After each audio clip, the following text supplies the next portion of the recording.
नमस्कार। 10 सूत्र के बेहद खास कार्यक्रम में एक बार फिर आपका स्वागत है। मैं हूं आनंद। जैसा आपको मालूम ही है कि हमारे तमाम संवाददाता पिछले कई दिनों से लगभग 1.5 महीने से मध्य प्रदेश के हर सीट पे घूम रहे हैं। हमारे संवाददाताओं ने जो 230 जो कुल सीटें हैं मध्य प्रदेश की विधानसभा की, उसमें से लगभग 70 सीटों पे विजिट किया है। वहां जाके लोगों का मूड जाना है, वो उन्होंने जानने की कोशिश की है कि आज उनका मूड क्या है, अगर आज चुनाव हो जाए तो क्या होगा। अब आपके मन में एक सवाल यह उठ रहा होगा कि आखिर आज 12 दिसंबर को ही 10 सूत्र यह कार्यक्रम क्यों दिखा रहा है। तो मैं आपको इसकी वजह बताता हूं। आपको बहुत अच्छे से ध्यान होगा, 12 दिसंबर 2018 को मध्य प्रदेश के रिजल्ट आए थे चुनाव के। और मध्य प्रदेश क्या, मध्य प्रदेश, छत्तीसगढ़ और राजस्थान, तीनों जो हिंदी भाषी राज्य हैं, हमसे लगे हुए, हमसे सटे हुए, तीनों ही राज्यों के रिजल्ट आए थे और तीनों ही राज्यों में कांग्रेस ने अपनी सरकार बनाई थी। तो हम भी उसी चीज को लेके आए हैं कि 4 साल पूरे हो गए हैं। आज के ही दिन 2018 में रिजल्ट आए थे, जैसा मैंने आपको बताया, 4 साल पूरे हो गए हैं। हमारा मकसद यह था कि अगर आज चुनाव हो जाएं और पिछली बार जिन लोगों को टिकट मिली थी, जिन दावेदारों को टिकट दी गई थी कांग्रेस और बीजेपी से, अगर इस बार भी उन्हीं को रिपीट किया जाए तो जनता का मूड क्या है। देखिए, यहां पे मैं एक बहुत बड़ी बात अंडरलाइन करना चाहता हूं। हम 2023 के चुनावों की भविष्यवाणी नहीं कर रहे हैं, क्योंकि अभी 1 साल बचा हुआ है। 1 साल बहुत लंबा समय होता है राजनीति में। एक दिन बहुत बड़ा होता है, तो 1 साल की हम क्या बात करें। 1 साल में नर्मदा जी में बहुत पानी बह जाएगा। गुजरात का इलेक्शन हो चुका है, वहां पे जो प्रयोग किया था बीजेपी ने, क्या वो प्रयोग यहां पे कर सकती है, कितनी टिकट काटेगी, कितनी टिकट नहीं काटेगी, एंटी इनकम्बेंसी है तो उसको कांग्रेस कितना भुना पाएगी, बीजेपी कितना डिफ्यूज कर पाएगी, बहुत सारे सवाल हमारे सामने खड़े हुए हैं। इसलिए इस आज के कार्यक्रम को आप कतई 2023 का जो है पूर्वानुमान कतई ना माने। हम एक विश्लेषण कर रहे हैं और विश्लेषण का आधार हमारा यह है कि आज अगर पिछली बार के जो दावेदार थे उन्हीं को टिकट दिया जाए तो क्या होगा, जनता का मूड क्या है। यह हमारा पूरा जो कार्यक्रम है इस पे आधारित है। जैसा मैंने आपको बताया कि हमारे तमाम संवाददाताओं ने इसको हमने 2 तरीके से किया था, ऑनलाइन भी किया था, ऑफलाइन भी किया था। जैसे मैंने आपको बताया, करीब 65-70 सीटों पे हमारे संवाददाता खुद घूमे, उन्होंने ग्राउंड की रिपोर्ट की, लोगों से मिले। और एक हमने ऑनलाइन सर्वे किया था 28 नवंबर से आज तक, कल शाम तक वोटिंग जारी थी उसकी। 28 नवंबर की डेट इसलिए हमने चुनी थी कि पिछली बार भी आपको ध्यान होगा, आप लोग वोट डालने गए थे 28 नवंबर को ही। 28 नवंबर को सिंगल फेज में मध्य प्रदेश, छत्तीसगढ़, राजस्थान में चुनाव हुए थे। तो आइए सबसे पहले तो हम ये देखते हैं कि हमने क्या किया, कैसे किया। ये पैकेज देखते हैं। 28 नवंबर 2018 ये वो तारीख थी जब मध्य प्रदेश और छत्तीसगढ़ की जनता ने अगले 5 साल के लिए अपना जनादेश ईवीएम में कैद किया था। और 12 दिसंबर 2018 ये वो तारीख थी जब जनता का जनादेश सामने आया। मध्य प्रदेश और छत्तीसगढ़ दोनों राज्यों में बनी कांग्रेस की सरकार। मध्य प्रदेश में ये सरकार 15 महीने तक ही टिकी, क्योंकि बड़े पैमाने पर कांग्रेस से दल बदल हुआ। इसके बाद मध्य प्रदेश में 28 सीटों पर उपचुनाव हुए और बीजेपी ने चौथी बार सरकार बनाई। अब सरकार को 4 साल पूरे हो चुके हैं और विधायकों को भी। इसीलिए 10 सूत्र ने जानने की कोशिश की कि आखिरकार चुनाव से 1 साल पहले क्या है जनता का मूड। 10 सूत्र ने 2 तरीके से जनता की नब्ज को टटोला है। पहला, ग्राउंड रिपोर्ट के जरिए और दूसरा, ऑनलाइन वोटिंग के जरिए। मध्य प्रदेश और छत्तीसगढ़ की 320 सीटों में से करीब 90 सीटों पर 10 सूत्र के संवाददाता पहुंचे, लोगों से बातचीत की, जनता की नब्ज टटोलने के साथ ही राजनीतिक दलों के स्थानीय नेताओं से भी जानने की कोशिश की कि आखिरकार 2018 में विधायक ने जो वादे किए वो कितने पूरे हुए।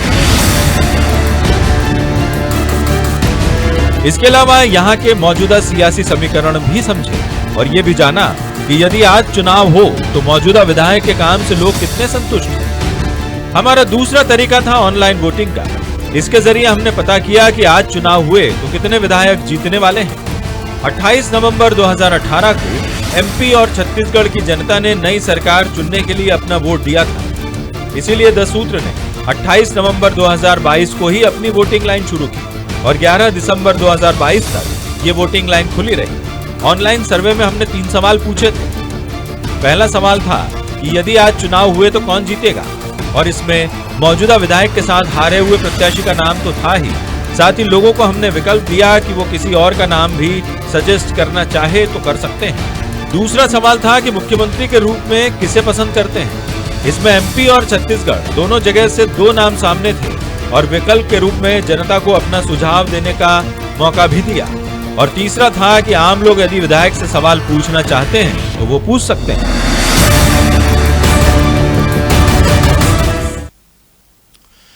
तो आपने देखा कि हमने 2 तरह से जनता का मिजाज, जनता का मूड भांपने की कोशिश की। हमारे तमाम संवाददाता ग्राउंड पे निकले, सड़कों पे घूमते रहे, लोगों से मिलते रहे, ग्राउंड रिपोर्ट करते रहे, चौपाल करते रहे, लोगों से बातचीत की, मुद्दे जाने, उनका मिजाज पर रखने की कोशिश की।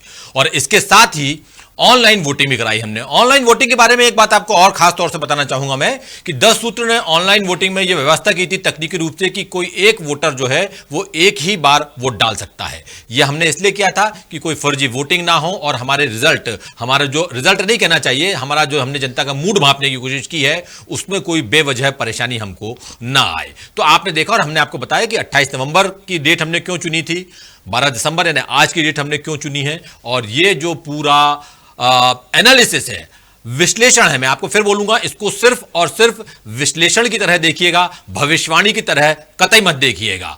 आज अगर फिर मैं आपको बताता हूं, आप इसको जब अभी आप अगले 2-3 घंटे हमसे जुड़े रहेंगे तो कोई कंफ्यूजन ना हो, कोई भ्रम ना हो आपके मन में। हम सिर्फ और सिर्फ यह जानना चाहते हैं कि 2018 में जिन 2 दावेदारों की इसलिए बात कर रहा हूं मैं कि मध्य प्रदेश में कांग्रेस और बीजेपी ही 2 मुख्य पार्टियां हैं। तो अगर उन्हीं पार्टियों के उन्हीं लोगों को, उन्हीं दावेदारों को, प्रत्याशियों को पुनः टिकट दे दी जाती अभी, तो क्या होता, जनता का मन किसकी तरफ झुकता, तो ये आपको बताते हैं। तो आप इसके पहले फिर एक पैकेज देखिए, फिर आपको बताऊंगा मैं कि हमने 3 कैटेगरी बनाई है, मजबूत, कमजोर और बराबरी पर। ये क्या है, ये 3 कैटेगरी कैसे हमने निकाली है, लेकिन उसके पहले एक पैकेज देख लेते हैं। 2018 ये वो साल था जब मध्य प्रदेश में सियासी बदलाव हुआ।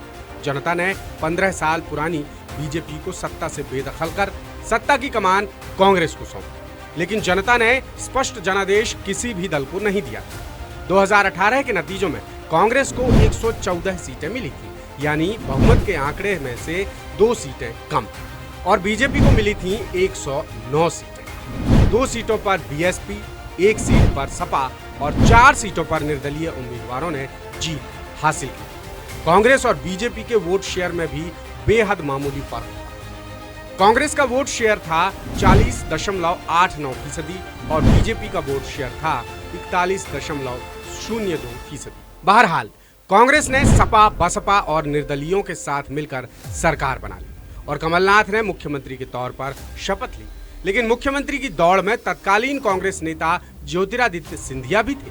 सिंधिया समर्थकों को ज्योतिरादित्य के सीएम बनने की आस इसलिए भी थी क्योंकि सिंधिया को कैंपेन कमेटी का चेयरमैन बनाया गया। सिंधिया ने धुआंधार प्रचार भी किया था और ग्वालियर चंबल में 34 में से 26 सीटों पर कांग्रेस के उम्मीदवारों ने जीत दर्ज की। इसके बाद हुए लोकसभा चुनाव में ज्योतिरादित्य सिंधिया गुना संसदीय सीट से बुरी तरह से हार गए और ये हार सिंधिया के साथ साथ उनके समर्थकों के लिए किसी बुरे सपने की तरह ही थी। बहरहाल 2020 के फरवरी महीने में सिंधिया ने अतिथि शिक्षकों की मांगों के समर्थन में सड़क पर उतरने का बयान दिया। इस बयान पर कमलनाथ ने प्रतिक्रिया दी, सिंधिया चाहें तो सड़क पर उतर जाएं। ये वो घटनाक्रम था जिसने कांग्रेस की 15 महीने की सरकार को गिराने की नींव रखी। मार्च के महीने में ज्योतिरादित्य सिंधिया कांग्रेस पार्टी को अलविदा कहकर बीजेपी में शामिल हुए। सिंधिया के साथ उनके 22 विधायकों ने भी इस्तीफे दे दिए। 20 मार्च 2020 को कमलनाथ सरकार गिर गई और चौथी बार बीजेपी की सरकार। शिवराज ने फिर सीएम की कमान संभाली। 22 विधायकों के साथ कांग्रेस के 6 और विधायकों ने पार्टी से इस्तीफा दे दिया। इस तरह से 2020 में 28 सीटों पर उपचुनाव हुए। बीजेपी ने 19 सीटें जीत ली और कांग्रेस ने 9। इस तरह से बीजेपी ने बहुमत हासिल कर। इन 28 सीटों के बाद मध्य प्रदेश में 4 और सीटों पर चुनाव हुआ, जिसमें 2 सीटें बीजेपी और 2 सीटों पर कांग्रेस ने जीत दर्ज की। इस तरह से अब विधानसभा में मौजूदा स्थिति ये है कि बीजेपी के पास हैं 127 सीटें और कांग्रेस के पास 96। 2 सीटें बीएसपी के खाते में, 1 सपा और 4 सीटों पर निर्दलीय विधायकों का कब्जा है। तो आपने देखा कि मध्य प्रदेश में क्या हालात रहे और ये बड़ा रोचक मामला है। देखिए कि 2018 में जब चुनाव हुए थे और आज के दिन जब रिजल्ट आए थे तो बीजेपी खड़ी थी 109 सीटों के साथ और कांग्रेस खड़ी थी 114 सीटों के साथ। लेकिन इसके बाद जो पूरा घटनाक्रम 2020 में हुआ, सिंधिया जी जिस तरह से कांग्रेस छोड़ के बीजेपी में चले गए, उनके तमाम साथी, उनके तमाम समर्थक उनके साथ चले गए, तो अब पिक्चर ये है कि 96 सीटों पर कांग्रेस आ गई है, नीचे हो गई है, और 127 सीट पे बीजेपी पहुंच गई है। तो हम इसको पूरा इसका विश्लेषण करेंगे, समझने की कोशिश करेंगे कि आज की स्थिति क्या है। और हम आपको बता दें कि हम जो पूरा आपको ये मामला दिखाएंगे, पूरा आपको प्रोग्राम दिखा रहे हैं, तो हमने मध्य प्रदेश को 6 हिस्सों में बांटा है। 6 हिस्से जो पॉलिटिकली हम जिसको हम कहते हैं कि एक मालवा का इलाका है, मालवा और निमाड़ का इलाका है, विंध्य है, महाकौशल है, बुंदेलखंड है, मध्य है और ग्वालियर चंबल है। ऐसे 6 इलाकों में हमने बांटा है। तो हम एक एक करके इलाके आपके सामने लाएंगे, उनका गणित क्या है। लेकिन सबसे पहले हमारे जो तमाम साथी हैं उनसे मैं आपका तारुफ करा दूं। हरीश जी को आप बहुत अच्छे जानते हैं, हरीश दिवेकर जी हैं जो न्यूज स्ट्राइक का अपना प्रोग्राम करते हैं अल्टरनेट डे में, आप देखते हैं, बहुत लोकप्रिय प्रोग्राम है उनका। हमारे साथ प्रकाश हिंदुस्तानी जी हैं, बहुत वरिष्ठ पत्रकार हैं, राजनीतिक चिंतक हैं, राजनीतिक विश्लेषक हैं। और देखिए, हमने जब गेस्ट का चयन किया था, गेस्ट का सिलेक्शन किया था, तो हमारे पास सबसे बड़ी चुनौती ये थी कि मध्य प्रदेश में जर्नलिस्ट बहुत सारे हैं, लेकिन हम उन जर्नलिस्ट को यहाँ हमारे साथ बुलाएं पैनल डिस्कशन पे जिनकी अपनी एक साख है, जबरदस्त विश्वसनीयता है और जो अभी तक पत्रकार बने हुए हैं, पक्षकार नहीं बने हुए हैं। तो हमने इसलिए खास तौर से आपका बहुत बहुत शुक्रिया प्रकाश जी, आपने हमारा आमंत्रण स्वीकार किया। और हमारे इंदौर के जो ब्यूरो चीफ हैं संजय गुप्ता, वो भी हमारे साथ हैं। तो हम लोग लगातार बातचीत करेंगे और आगे देखेंगे। लेकिन सबसे पहले हम मालवा निमाड़ का एक पैकेज देख लेते हैं। हमारे पीसीआर से मैं निवेदन करूंगा कि वो पैकेज रन करें। मालवा निमाड़ मध्य प्रदेश का पश्चिमी इलाका, ऐसा क्षेत्र जो राजनीति के लिहाज से बेहद अहम है। मालवा निमाड़ में आते हैं 2 संभाग, एक इंदौर और दूसरा उज्जैन। इंदौर संभाग के जिलों की संख्या है 8। इंदौर, धार, झाबुआ, खंडवा, खरगोन, अलीराजपुर, बड़वानी, बुरहानपुर, ये 8 जिले इंदौर संभाग का हिस्सा है और इंदौर संभाग की सीटों की संख्या है 37। वहीं उज्जैन संभाग के जिलों की संख्या है 7। उज्जैन, देवास, रतलाम, नीमच, मंदसौर, शाजापुर और आगरमालवा, और सीटों की संख्या है 29। अब कुल 66 सीटों में से मौजूदा स्थिति देखें तो बीजेपी के खाते में 33 सीटें हैं, कांग्रेस के खाते में 30 और 3 सीटें निर्दलीय उम्मीदवारों के खाते में। जबकि 2013 में मालवा निमाड़ में बीजेपी के खाते में 57 सीटें थी और कांग्रेस के खाते में महज 9 सीटें। इस लिहाज से कांग्रेस ने मालवा निमाड़ में 2018 के चुनाव में कमबैक किया, ये कहा जा सकता है।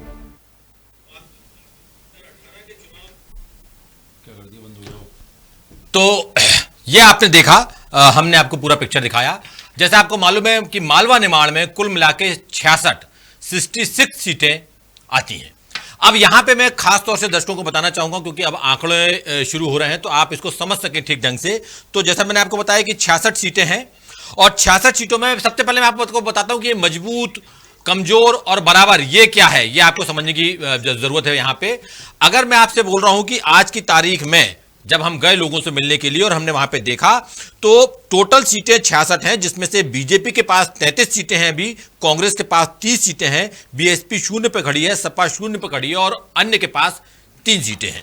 तो अब जब हमने जाके लोगों से पूछा तो बीजेपी 17 सीटों पे मजबूत है, बीजेपी 17 सीटों पे मजबूत है, कांग्रेस 17 सीटों पे मजबूत है, बीएसपी साफ हो चुकी है, सपा 0 पे है और अन्य 0 पे है। यानी हम ये कह सकते हैं कि आज की तारीख में जो विधायक वहां पे हैं, सिटिंग विधायक हैं और जो हारे हुए प्रत्याशी हैं, अगर उन्हीं को टिकट दी जाए तो उसमें से 17 पे बीजेपी मजबूत है, 17 पे कांग्रेस मजबूत है। यानी बिल्कुल मजबूती के मामले में दोनों एक प्लेटफॉर्म पे खड़े हैं। कमजोर सीटें जो हैं, बीजेपी की 13 सीटें कमजोर हैं, जबकि कांग्रेस की 9 सीटें कमजोर हैं। और बराबरी की अगर बात करें तो 3 सीटें बीजेपी की ऐसी हैं जहां वो बराबरी पे है और कांग्रेस की 4 सीटें हैं जहां वो बराबरी पे है।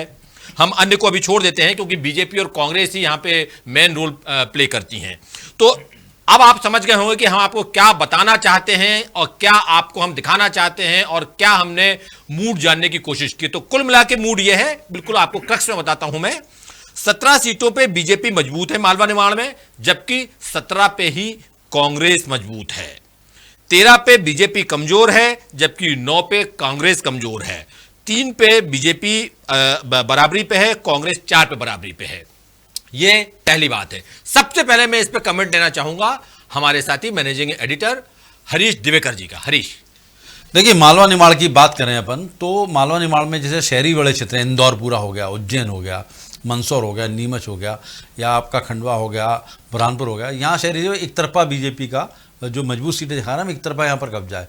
वहाँ ग्रामीण क्षेत्रों की मालवा निमाड़ की बात करेंगे तो आप झाबुआ जैसे बेल्ट ले लिया, धार ले लिया, सर जो जयस का गढ़ आता है जिसमें आदिवासी संगठन माना और युवा जयस जो खड़ा हुआ था, कांग्रेस को फायदा मिला था, तो वहाँ पर कांग्रेस मजबूत स्थिति बनेगी। जयस हालांकि इस बार अलग दिशा में जा रहा है और जयस खड़ा हो रहा है तो वो किसको फायदा पहुंचाएगा अभी कहने की स्थिति में नहीं है। और अभी जो खबरें आ रही है, जो हीरालाल अलावा जो कांग्रेस ने विधायक दिया था, तो पूरा आगे मैं आपको सॉरी माफी चाहता हूं, मैं आपको इंटरवीन कर रहा हूं। जयस पे अपन पूरी अलग से बात करेंगे, हमने एक पैकेज भी बनाया है, तो अभी अपन जयस को के अलावा अपन बात करते हैं कि बाकी आप कांग्रेस और बीजेपी को कैसे देखते हैं। कांग्रेस बीजेपी की अगर बात करें तो मालवा निमाड़ में बीजेपी मजबूत है कांग्रेस की तुलना में। पिछली बार जो गणित चले थे वो किसान कर्ज माफी का चला था, क्योंकि वहाँ पाटीदार किसान और अलग तरह के किसानों का माहौल था। इस बार कर्ज माफी का कितना चलेगा ये तो 23 में पता पड़ेगा, लेकिन जब अभी सर्वे आया पार्टी के प्रत्याशी की इनकम्बेंसी की बात सामने आ रही है, पार्टी की बात नहीं आ रही है। कुल मिलाकर देखा जाए तो बीजेपी मजबूत है और कांग्रेस अपने आप को मेंटेन करने की कोशिश कर रही है। तो आपका कहना है कि बीजेपी वहां पे मजबूत है। प्रकाश जी, मैं आपके पास आना चाहूंगा, आपको क्या लग रहा है, हमारे सर्वे से आप कितना इत्तेफाक रख रहे हैं? मैं बहुत इत्तेफाक रखता हूं। मुझे लगता है कि बहुत सोच विचार का सुविचारित तरीके से सर्वे किया गया है। वैसे पूरा मालवा और निमाड़ क्षेत्र बीजेपी का गढ़ रहा है। पिछले चुनाव में अगर कांग्रेस को वहां से सीटें मिली थी तो उसका एक कारण यह भी था कि किसान कर्ज माफी, जैसे कि आपने बात की, वो एक प्रमुख मुद्दा था। दूसरी बात यह जरूर कही जा सकती है कि कांग्रेस ने उस वक्त जो 3 चेहरों पर जो दांव लगाया था, और एक बात नहीं भूलनी चाहिए कि जब दिग्विजय सिंह ने नर्मदा परिक्रमा की थी तो उसका लंबा चौड़ा इलाका उसी क्षेत्र से गुजरता है, मालवा निमाड़ के क्षेत्र, लंबा इलाका, पूरा तो नहीं। तो उस क्षेत्र ने बड़ी महत्वपूर्ण भूमिका निभाई, दिग्विजय सिंह की यात्रा ने बड़ी महत्वपूर्ण भूमिका निभाई थी।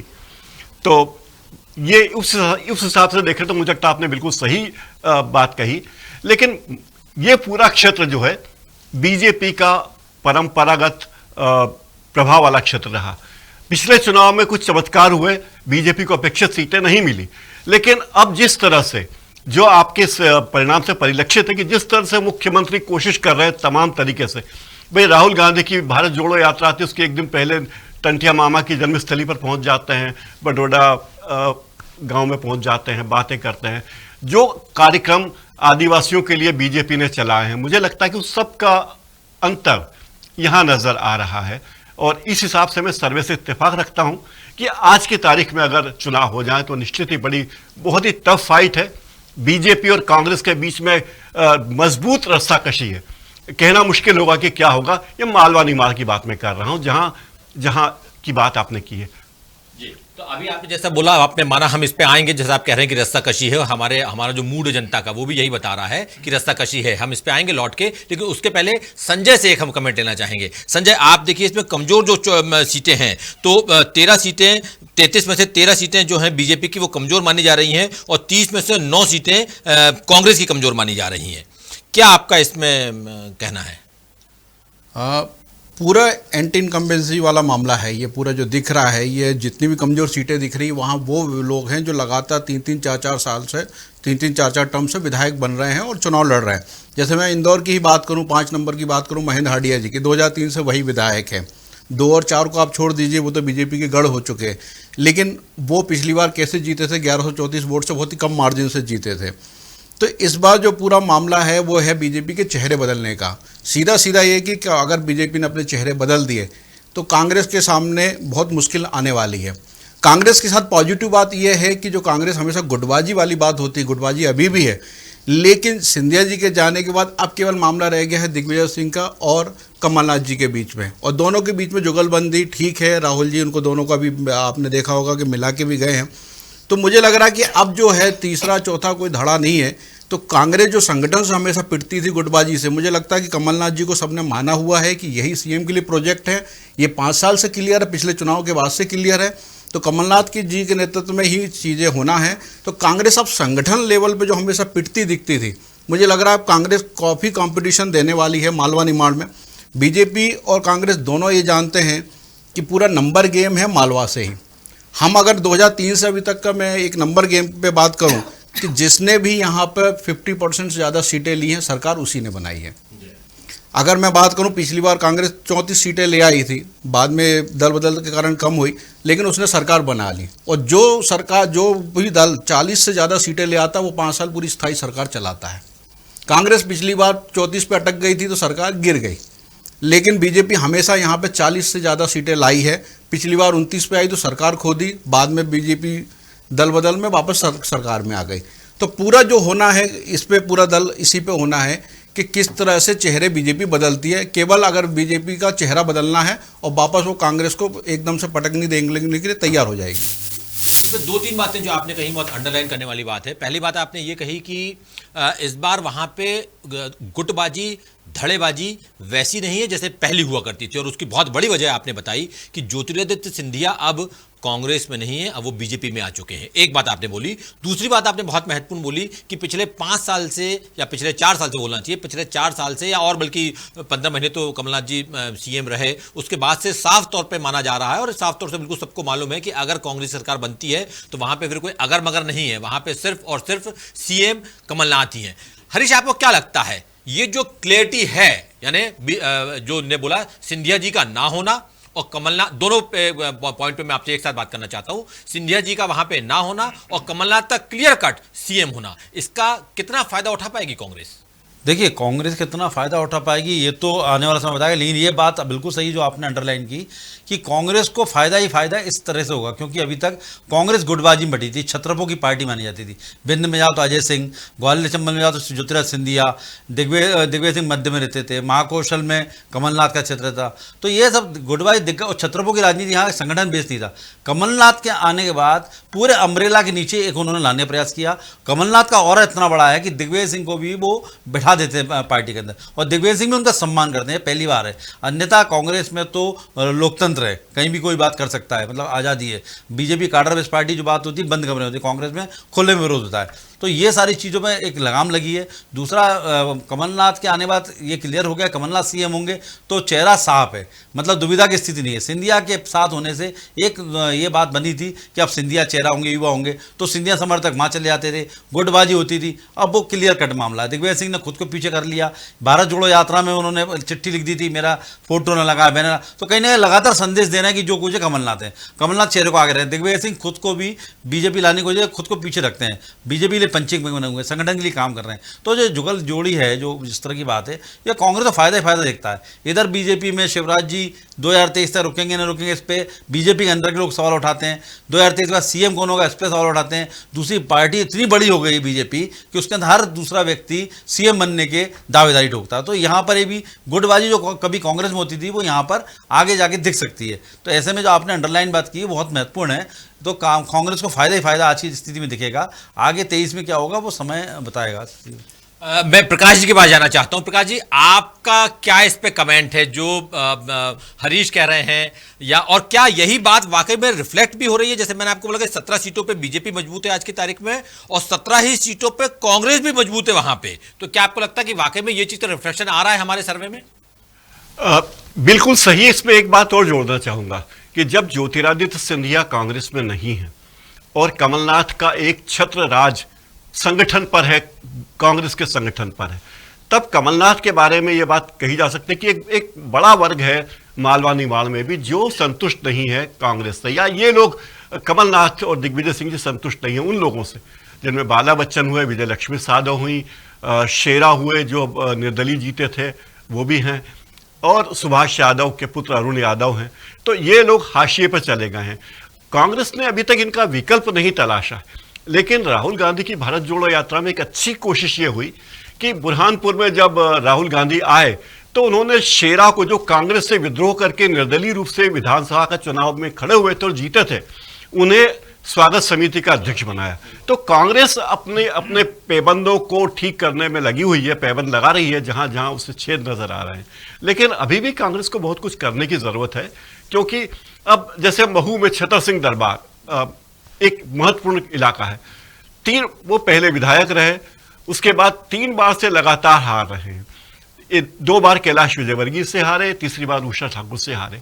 बाहर के लोग वहां जाते हैं और महू से जीत जाते हैं। ये हुआ है महू के मतदाताओं के साथ। और अभी जब राहुल गांधी की सभा हुई महू में ड्रीमलैंड चौराहे पर, तो छतर सिंह दरबार ने कुछ इस तरह से उसे चुनावी सभा में तब्दील कर दिया कि जैसे अभी चुनाव होने वाले हैं और वो वोट मांगने आए हैं। तो ये जो माहौल है, तो कांग्रेस को भी नए चेहरों की तलाश है। जो आपने सर्वे किया, लोगों की बात सही है कि लोग पराजित उम्मीदवारों को भी बार बार वोट देना नहीं चाहते। जो भी लोग जितने भी देने वाले हैं वो नहीं देना चाहते।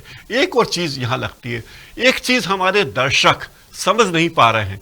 हम कहते हैं कौन मजबूत है, कौन कमजोर है। हम अपने दर्शकों से पूछते हैं या मतदाताओं से पूछते हैं, तो मतदाताओं को, आम मतदाताओं को, हर एक की बात नहीं करता, आम मतदाताओं को इस बात की जानकारी नहीं है कि बूथ लेवल मैनेजमेंट क्या होता है और बूथ लेवल मैनेजमेंट में क्या क्या खेल हो जाते हैं। मतदाता अपनी स्पष्ट राय देता है, लेकिन जो कुछ खेल होते हैं जो बूथ लेवल पर भी होते हैं, इस बार पहली बार है कि कांग्रेस बूथ लेवल पर काम कर रही है। और 26 जनवरी से 26 मार्च तक कांग्रेस त्रिस्तरीय हाथ से हाथ जोड़ अभियान चलाएगी, बूथ लेवल पर जाएगी। तो मुझे लगता है कि 1 साल में नर्मदा में और भी पानी बहेगा, लेकिन कांग्रेस पार्टी में भी बहुत बदलाव आएगा, बहुत परिवर्तन आएगा। और लगता है कांग्रेस तैयार हो रही है आगामी 23 और 24 के चुनाव के लिए। आनंद जी, प्रकाश जी बात कर रहे थे अंतर सिंह दरबार की बात कर रहे थे, शायद छतर सिंह अंतर सिंह दरबार है महू से जी। नहीं, कोई बात नहीं, मैंने कहा हमारे दर्शक कंफ्यूज ना हो, दरबार में बिल्कुल। तो अब आपने ये देखा, लेकिन अब हम देखिए, ये तो हमने पूरे इलाके की बात कर ली। जैसे हमने आपको बताया कि 9 जिले मालवा निमाड़ में आते हैं और उन 9 जिलों की हमने एक मोटी बात कर ली। अब हम बात करते हैं जिले के मुताबिक। हम सबसे पहले बात करते हैं इंदौर की। इंदौर में 9 सीटें आती हैं।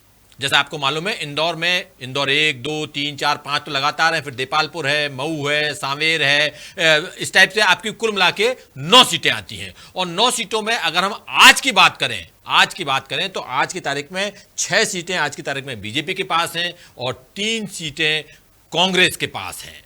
और पिछला जो मैं थोड़ा सा यहाँ पे लाना चाहूंगा, निगम के चुनाव जो हाल ही में हुए हैं, निगम चुनाव जब हुए यहाँ पे, और संजय शुक्ला ने वहाँ पे, जो वहाँ के मौजूदा विधायक हैं, उन्होंने जब चुनाव लड़ा तो ये माना गया कि सबसे शानदार चुनाव प्रबंधन के हिसाब से अगर बात करें, पैसे खर्च करने के हिसाब से बात करें, मेहनत के हिसाब से बात करें, तो उन्होंने लड़ा, लेकिन वो चुनाव हार गए और अच्छे खासे अंतर से हारे। पहले माना जा रहा था कि अगर वो हारेंगे भी तो बहुत कम अंतर रहेगा, लेकिन ऐसा हुआ नहीं। तो इससे साफ निकल के आया था कि जो सब लोग बोलते हैं कि मालवा निमाड़ जो है वो पूरा गढ़ बन चुका है बीजेपी का, संघ का, और संघ की प्रयोगशाला एक तरीके से हो गया है। तो वो बात एक बार फिर से वहां पे पुष्पमित्र भार्गव जो जीते, कमोवेश नया चेहरा थे, राजनीति में उतना जाना पहचाना नाम नहीं थे वो, लेकिन इसके बावजूद अब वो क्या गुटबाजी हुई, किसने टिकट दिलाई, वो बात अभी विषय नहीं है यहाँ पे बात चर्चा करने का।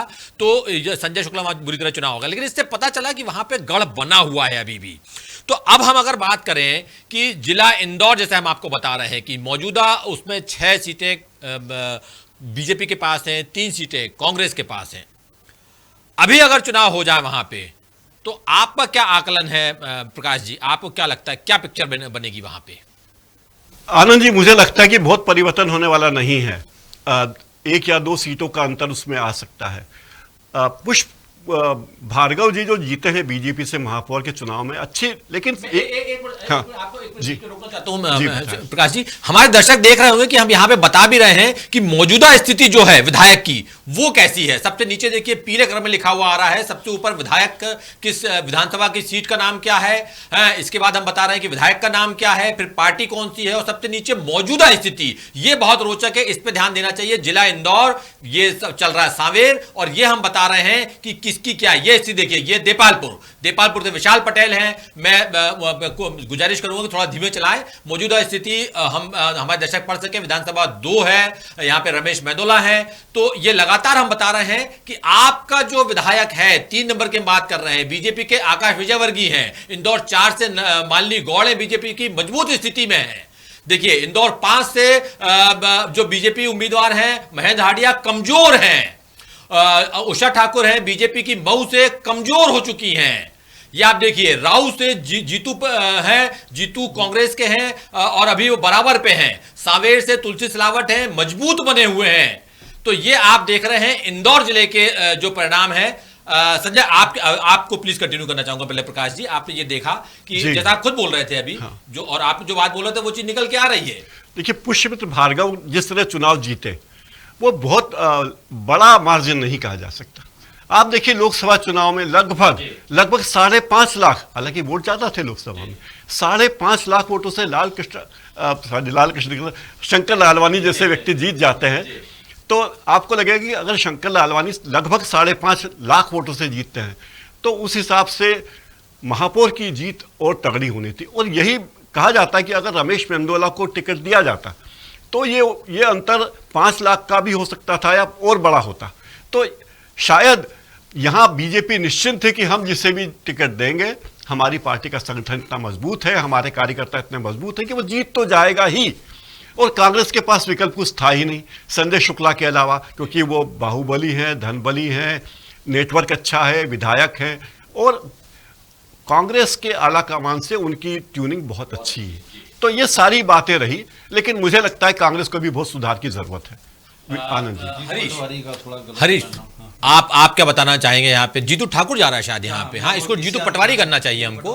पटवारी, जीतू ठाकुर नहीं है, जीतू पटवारी है। बिल्कुल ठीक बोल रहे हैं आप जी। आपका क्या एनालिसिस है इस पे? ये देखिए, इंदौर की बात करें, इंदौर एक्चुअली गढ़ बन चुका है। जैसा कहा जाए कि आकाश विजयवर्गीय वाला सीट हो गई, मालिनी गौड़ वाली सीट हो गई, आपका रमेश मेंदोला जी की सीट हो गई। तो ये एक्चुअली वहाँ पर हिंदू और एचएसएम जो चलता है मामला, एक सांप्रदायिक वाला मामला भी बनती है स्थिति, तो जातिगत समीकरण भी हो और वहाँ पर हिंदू वोटर हो चुका है एक तरह से।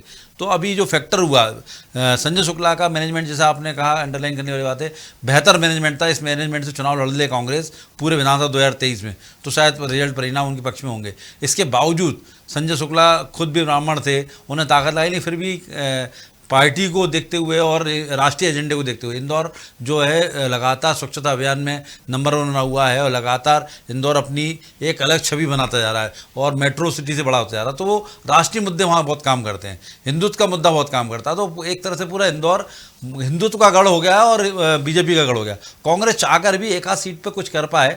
अब देखिए, राऊ में जीतू पटवारी काफ़ी काम कर रहे हैं, लेकिन जीतू पटवारी की जो विधानसभा की सीट है, शहरीकरण हुआ है, तो वहाँ से उनकी स्थिति बराबर की स्थिति में आ गई, मजबूत स्थिति से। मऊ में जरूर उषा ठाकुर चूंकि बाहरी प्रत्याशी थी, वहाँ गई, उसके बाद सक्रिय नहीं, तो वहाँ पर एंटी इनकम्बेंसी का माहौल उनके खिलाफ बन रहा है।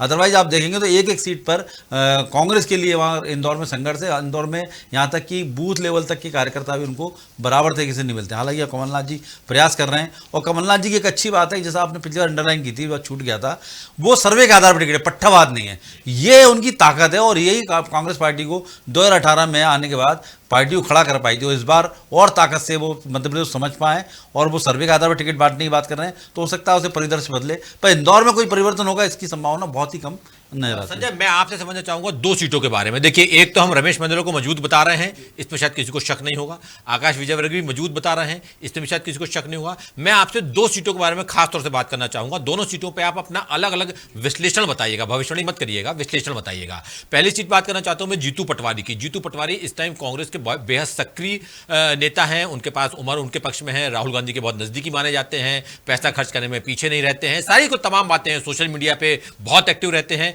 हमने अपने सर्वे में, चूंकि मैं आपसे इसलिए बात करना चाहता हूं कि आप ग्राउंड पे थे, आप खुद गए थे, हमने उनको कमजोर बताया है। और दूसरी सीट बराबर बताया है, बराबर बताया हमने उनको। और दूसरी सीट में बात करूंगा उषा ठाकुर की। उषा ठाकुर जी को हमने कमजोर बताया, वो मंत्री हैं।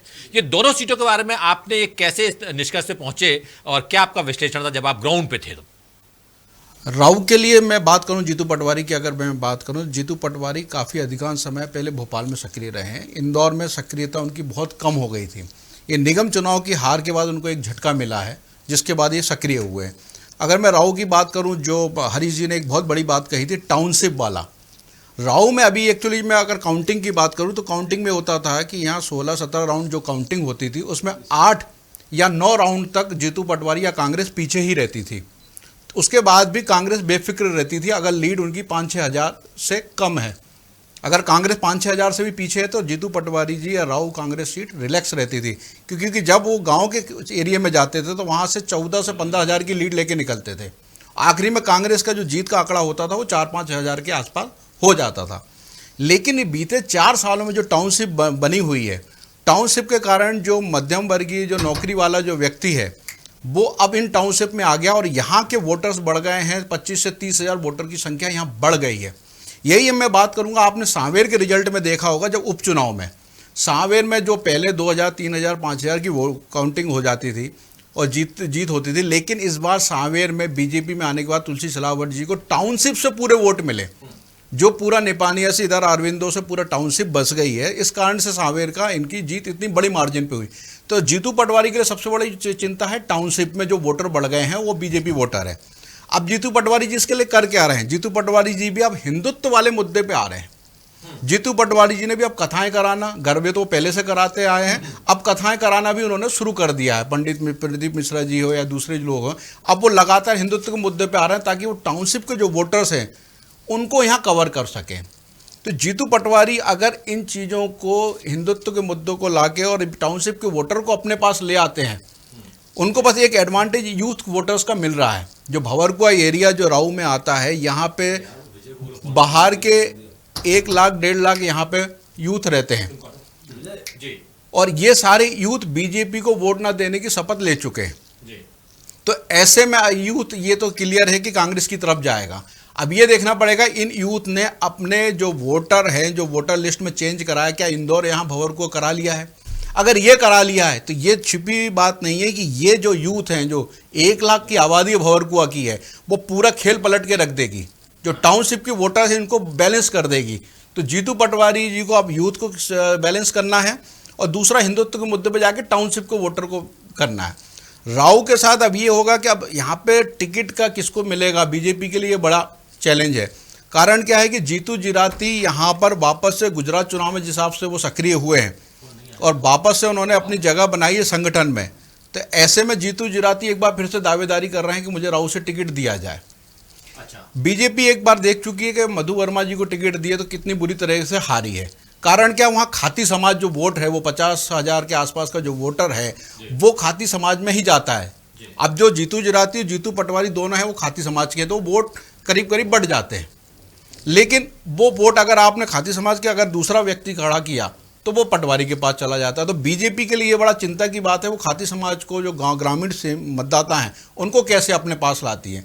अगर खाती समाज का नहीं आता तो पटवारी फिर यहाँ पे एज लेते हैं ग्रामीण वोट बैंक में। अच्छा, आपने संजय 3 बातें जो मुझे आपकी बात से निकल के आया। पहले आपने शहरीकरण की बात की कि नई कॉलोनियां बन रही हैं, शहरीकरण हो रहा है, उसको कैसे एड्रेस करते हैं। उनकी सक्रियता वहां पे थोड़ी सी कम हो गई थी, तो वो सक्रियता अपनी कैसे बढ़ाते हैं। और तीसरी बात आपने कहा कि यूथ के साथ खाती समाज को अपने पाले में कैसे वापस ले जाते हैं। ये लेकिन मैं आपसे प्रकाश जी जानना चाहूंगा, और थोड़ा सा अलहदा सवाल है और टोटलिटी में सवाल मेरा, ये मालवा निमाड़ या जीतू पटवारी इनको छोड़ दिया जाए। ये जो कथाओं की राजनीति आजकल चल रही है, आप देखिए जो नेता है वो कथा के पीछे लगा हुआ है और इसी वजह से आप देख रहे हैं प्रदीप मिश्रा जी की बड़ी बड़ी सभाएं हो रही हैं, 2-2, 4-4, 5-5 लाख लोग पहुंच रहे हैं वहां पे, या जया किशोरी जी की सभाएं हो रही हैं, संजय शुक्ला जी सभा करवा रहे हैं वहां पे, किसी की बाहर भेजा जा रहा है, तीर्थ यात्रा पे भेजा जा रहा है। तो क्या आपको लगता है, मैं आपसे समझना थोड़ा सा बड़े कैनवास में समझना चाहता हूं कि क्या जो एक आकर्षण कभी नेताओं के पास हुआ करता था कि फलाना नेता आ रहा है और उसको सुनने के लिए, अटल बिहारी वाजपेयी जी को सुनने के लिए लोग लाखों की संख्या में पहुंच गए, इंदिरा गांधी आ रही है उनको, तो क्या उनको लगता है, इन नेताओं को लग रहा है कि साहब हमारा तो अब कोई और बचा नहीं है, हम तो भीड़ इकट्ठी कर नहीं सकते, जनता हम पे विश्वास करती नहीं है, तो अब भीड़ कहां से बटोरी जाए। तो भीड़ बटोरने के लिए तो क्या आपको लगता है कि कैसे देखते हैं आप इस पूरे घटनाक्रम को? आनंद जी, जिस तरह राजनीति हमारे देश की चल रही है, राजनीति जानती है, हमारे राजनेता जानते हैं कि किस व्यक्ति के साथ अपनी तस्वीर आने से हमारा फायदा होगा। अभी संजय शुक्ला महापौर का चुनाव लड़ चुके हैं, उनके शहर भर में पोस्टर लगे कि कभी किसी संत के साथ उनकी बराबरी की तस्वीर लगती कि फलाने संत की कथा हो रही है, 1 हफ्ते के लिए आई है और भंडारा चल रहा है। लेकिन इंदौर में इसकी शुरुआत करने का श्रेय कैलाश विजयवर्गीय और रमेश मेंदोला को है। रमेश मेंदोला जी ने इसकी शुरुआत की थी और अभी भी पिछले करीब 1.5 दशक हो चुका है, हर नवरात्रि में और गणेशोत्सव में इंदौर के 2 नंबर चुनाव क्षेत्र में जो सभाएं होती है, जो पूजा पाठ होते हैं, वो लोगों को पूरे 2 नंबर के क्षेत्र का, इंदौर के आधे क्षेत्र को उसमें जोड़ लेते हैं। ये बड़ी खूबी है। दूसरी एक और तरीका उनका ये है, महिलाओं को जोड़ने का तरीका ये है कि प्रसाद में उन्हें इतना प्रसाद दिया जाता है, खाना, कि लोग अपने घरों में, बहनें अपने घरों में शाम का भोजन नहीं पकाती, उन्हें छुट्टी मिल जाती। उसी के नकल की दूसरे क्षेत्र में यात्राएं निकलने लगी, कहीं कलश यात्रा निकल रही है, कहीं चुनरी यात्रा निकल रही है, और लंबी लंबी कलश यात्रा, 5 किलोमीटर लंबी चुनरी यात्रा निकल रही है। तो एक ये लगता है नेताओं को कि अगर हम धर्म का नाम लेंगे तो लोग हमें बड़ी इज्जत की निगाह से देखेंगे कि धर्म की बात करता है ये आदमी बेईमान नहीं हो सकता। और यही कारण है कि अब राहुल गांधी भी मंदिर मंदिर जा रहे हैं, क्योंकि ये बात लोगों को लगी कि अगर धर्म की बात करेंगे तो लोग विश्वास करने लगते हैं कि धर्म की बात करता है, भगवान की बात करता है, पूजा पाठ की बात करता है, आदमी ठीक होगा। तो ये एक महत्वपूर्ण बात है धर्म। अच्छा, कैलाश विजयवर्गीय जी की तो शुरुआती कीर्तन भजन करने से हुई थी। वो तो सार्वजनिक रूप से भजन ही गाते थे, तो अभी भी वो मंचों पर गाते हैं। तो एक बात और देखिए कि कैलाश विजयवर्गीय की पूरी परंपरा को अब शिवराज सिंह चौहान ने भी अपना लिया, वो भी भजन गाते हुए नजर आते हैं। तो ये लगता है कि धर्म अगर हमारे साथ है तो ये व्यक्ति ठीक होगा, लोगों का विश्वास ही रहता है। विश्वसनीयता थोड़ी धर्म के नाम पर बची हुई है। हम कितने भी अधर्मी हो जाएं या धर्म में हट जाएं, लेकिन धर्म को हम अच्छा तो मानते हैं। तो आप बल्कि ये बोलिए ना कि राजनीति पे विश्वास नहीं बचा हुआ है, धर्म के लिए विश्वसनीयता बची हुई है। उससे ज्यादा महत्वपूर्ण बात हम लोग के लिए ये है कि अब राजनेताओं पे और राजनीति पे लोगों का विश्वास नहीं है। लेकिन हरीश, आपके पास में आना चाहूंगा एक बार, एक आपसे चीज जानना चाहूंगा, एक समीकरण समझना चाहूंगा। जो अभी हम नगर निगम की बात कर रहे थे, नगर निगम चुनाव हालांकि हमारा विषय नहीं है, लेकिन चूंकि हम आगे की बात कर रहे हैं, पीछे की बात कर रहे हैं, मौजूदा मूड की बात कर रहे हैं, इसके कॉन्टेक्स्ट में आपसे एक सवाल पूछना चाहूंगा इस संदर्भ में कि अगर हमने जब देखा कि नगर निगम के चुनाव हुए, 6 सीटें जो शहर की हैं, शहरी इलाकों में 6 सीटें आती हैं इंदौर में, उन 6 की 6 सीटों पे बीजेपी ने बहुत अच्छा प्रदर्शन किया। पूरी 6 सीटों पर अगर हम बात करें तो आपको क्या लगता है, ये मूड बरकरार रहेगा और आगे भी यही रिफ्लेक्शन होगा या फिर बदलता है जैसे तो बदल जाएगा? क्या आपका पूर्वानुमान है? देखिए, इंदौर की हम स्पेशली इंदौर की बात करें और नगर निगम क्षेत्र की बात करें तो उसमें 100% बीजेपी का एज रहेगा। और ये देखिए ना, आप संजय शुक्ला बहुत भारी भरकम विधायक हैं और लोकप्रिय विधायक हैं, लोगों के बीच में रहते हैं, यात्राएं कराते हैं, लोगों को तीर्थ यात्रा कराते हैं, भंडारे करते हैं, और उसके बावजूद वो नगर निगम महापौर के चुनाव की बात आई तो वो अपने विधानसभा से भी हार गए। तो मतलब इंदौर में जो वोटर है वो एक तरह से उसका माइंडसेट हो चुका है। सुमित्रा महाजन, शंकर लालवानी की बात करें तो रिकॉर्ड तोड़ मतों से जीते। अब शंकर लालवानी जी का देखा जाए तो क्या जनाधार है, पार्टी का वोट बैंक वहाँ फिक्स हो चुका है। मैं प्रत्याशी कोई भी, पुष्यमित्र भार्गव क्या पैराशूट वाले थे, जब आए थे संजय शुक्ला के तुलना में मतलब बहुत अंतर था, मतलब एक तरह से देखा जाए 10 इनका रेशो था। लेकिन इसके बावजूद पार्टी का वोट बैंक फिक्स है और कांग्रेस का वोट बैंक नहीं है। कांग्रेस का प्रत्याशी अगर दमदार मिल जाए, जो लोगों में छवि रखता है, संजय शुक्ला ने इस तरह मामला बदला उस क्षेत्र में अपने विधायकी जीत के लाए, लेकिन जब पार्टी की बात आई, नगर निगम की बात आई, तो वोट उनका अपने विधानसभा में बचा नहीं पाए। तो इंदौर में तो कांग्रेस के लिए कितने ही प्रयास कर लें, लेकिन रिजल्ट अपने पक्ष में लाना थोड़ा टेढ़ी खीर है उसके लिए। चलिए, तो अब हमने अभी बात की इंदौर की 9 सीटों की। अब हम अगला जिले पे चलते हैं। अगला जिला हम लोग के पास है उज्जैन। मेरी 2 दरखास्त पीसीआर से है। एक तो जब नाम चलाएं हम विधायकों के तो थोड़ा धीरे धीरे चलाएं ताकि मैं भी पढ़ सकूं, हमारे दर्शक भी उसको समझ सकें और हम आगे बढ़ सकें। तो मैं आपको बताता हूं, उज्जैन में कुल मिला के 7 सीटें हैं, जिसमें से 4 अभी कांग्रेस के पास है और 3 बीजेपी के पास है। बिल्कुल लगा हुआ शहर है और जो लोग जाते रहते हैं इंदौर वो एक मान के चलते हैं कि अब तो बहुत ही मिल गया है, कब इंदौर खत्म होता है, कब उज्जैन शुरू होता है, पता ही नहीं चलता है। और महाकाल की वजह से, महाकाल लोक की वजह से अभी पूरी पहले से महाकाल की प्रसिद्धि है। महाकाल में लोग आते हैं दूर दूर से पूजा करने को, दर्शन करने को, लेकिन अभी प्रसिद्धि बहुत ज्यादा बढ़ गई है। तो यहां पे हम देखते हैं यहां पे अभी क्या है। देखिए, ये देखिए मौजूदा स्थिति घटिया की हम बता रहे हैं। घटिया से जो कांग्रेस के अभी उम्मीदवार हैं उनकी स्थिति कमजोर है, ये हम बता रहे हैं। घटिया के रामलाल जी हैं, शायद रामलाल जी हैं, इनकी स्थिति कमजोर है, पार्टी कांग्रेस है। अगली सीट हम देखते हैं।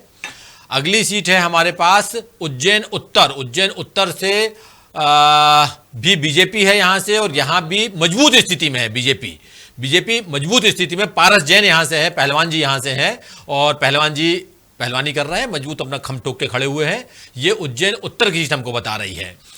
उज्जैन दक्षिण की हम बात करें, यहां से बीजेपी है, यहां से मजबूत है। मोहन यादव जो अभी मंत्री भी हैं हायर एजुकेशन, वो भी अच्छा जंप लगा रहे हैं, हाई जंप लगा रहे हैं, हायर एजुकेशन मिनिस्टर हैं, मजबूत है बिल्कुल। यहां पे उज्जैन दक्षिण से भी हमारा जो मूड था, जो जनता का, उसकी बात कर रहे हैं। और बड़नगर, ये यहां से बड़नगर से मोदी पोरवाल जी हैं, कांग्रेस के हैं और कमजोर स्थिति बताई जा रही है इनका मूड। जनता बोल रही है कि ना बाबा ना, ये हमको पसंद नहीं है। तो ये कमजोर स्थिति बताई जा रही है यहां से बंटनगर से मुरली जी की। कांग्रेस की स्थिति कमजोर है। और दिलीप गुर्जर जी हैं नागदा से, ये कांग्रेस के हैं और ये भी कमजोर हैं, ये भी दिलीप जी को भी और पहलवानी करना पड़ेगी, अभी कमजोर स्थिति है। महिदपुर बहादुर सिंह जी हैं बीजेपी के और इनकी स्थिति भी कमजोर है। तो ये क्या मेरे को पीसीआर बता पाएगा कुल 7 में से कितने कमजोर बीजेपी और कितने, मेरे पास अलग अलग डाटा नहीं है मेरे पास, तो अगर ये बता सके हम फिर से एक बार चले जाते हैं, हम काउंट कर लेते हैं, कोई इशू नहीं है, कोई दिक्कत नहीं है।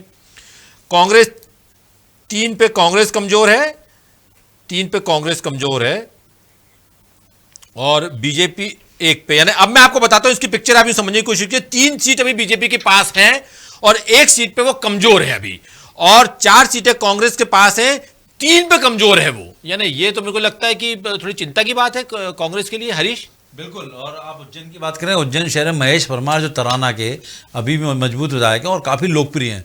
उज्जैन शहर में कोरोना में उन्होंने बहुत अच्छा काम किया था और उनका सोशल मीडिया पे जब वो नाम आया उनके सामने, जब बीजेपी से दूसरे प्रत्याशी आए तो वो बहुत कमज़ोर थे, पैराशूट की तरह थे वो भी, और काफ़ी शुरू से डे 1 से माना जा रहा था कि महेश परमार है। लेकिन आप देखिए जिस तरह से बार वोटिंग हुई और लास्ट में जीता बीजेपी कैंडिडेट। जो शहरी क्षेत्र में मैंने शुरुआत में बोला था मालवा निमाड़ में, इंदौर, उज्जैन, खंडवा, मंदसौर, नीमच, जो स्थिति जितने शहरी क्षेत्र है, शहरी वोटर वो पूरा बीजेपी का हो चुका है। और काफ़ी ज़्यादा अर्बन वोटर, पढ़ा लिखा वोटर है, वो बीजेपी के साथ जा रहा है। और सबसे बड़ी बात है, महाकाल हिंदुत्व की नगरी है, वहाँ पर एक मुस्लिम वोट बैंक भी अच्छा खासा है। लेकिन जब वोट बैंक होता है हिंदू एक तरफ है मुस्लिम एक तरफ है, उसका फ़ायदा कहीं ना कहीं बीजेपी को मिलता है। और मोहन यादव की बात करें तो आज की डेट में मोहन यादव पूरे उज्जैन में छाए हुए हैं। मोहन यादव लेकिन जिला पंचायत में ग्रामीण स्थिति में कांग्रेस को ताकत मिलती है, लेकिन अभी स्थिति बदल रही है और पार्टी कांग्रेस के जो कैंडिडेट हैं, वो विधायक हैं, उनकी स्थिति व्यक्तिगत एंटी इनकम्बेंसी की स्थिति बन रही है। उस वजह से कांग्रेस कमज़ोर दिखाई दे रही है। वहीं भाजपा के जो कैंडिडेट हैं उनके साथ साथ बीजेपी काफ़ी मजबूत है। अगर कैंडिडेट कमज़ोर भी है तो बीजेपी का वोट बैंक बहुत मजबूत है। इसकी स्थिति में पारस जैन की बात करें, पारस जैन काफ़ी व्यक्तिगत रूप से उनकी एंटी इनकम्बेंसी है, लेकिन पार्टी का वोट बैंक मजबूत है। वहाँ पर हिंदुत्व की बात आती है मुस्लिम में, तो इसलिए पारस जैन मजबूत की स्थिति में दिख रहे हैं। तो आगे उनको टिकट मिलेगा नहीं मिलेगा ये भी संशय की स्थिति बनेगी, लेकिन आज की स्थिति में पारस जैन मजबूत है। तो बीजेपी का गढ़ माना हो गया। एक संघ का भी वहाँ पर एक नेटवर्क है, संघ अपना गढ़ उज्जैन शहर में है, तो वो भी एक बड़ा फैक्ट काम करता है। तो इंदौर, उज्जैन जितने शहर हैं, मतलब अर्बन शहर हैं, उनमें बीजेपी का गढ़ मजबूत है और बीजेपी इस पे अपर एज में। आपका कमेंट देना चाहूँगा प्रकाश जी। 3 पे कांग्रेस कमजोर दिखाई दे रही है, 1 पे बीजेपी कमजोर दिखाई दे रही है। क्या आपको टोटलिटी में क्या इत्तेफाक रख रहे हैं हमारे? आनंद जी, मुझे पूरा इत्तेफाक रखता हूं मैं आपके सर्वे से। बात यह है कि इंदौर में जो कुछ हवा चलती है राजनीति की, उज्जैन उससे पहले प्रभावित होता है।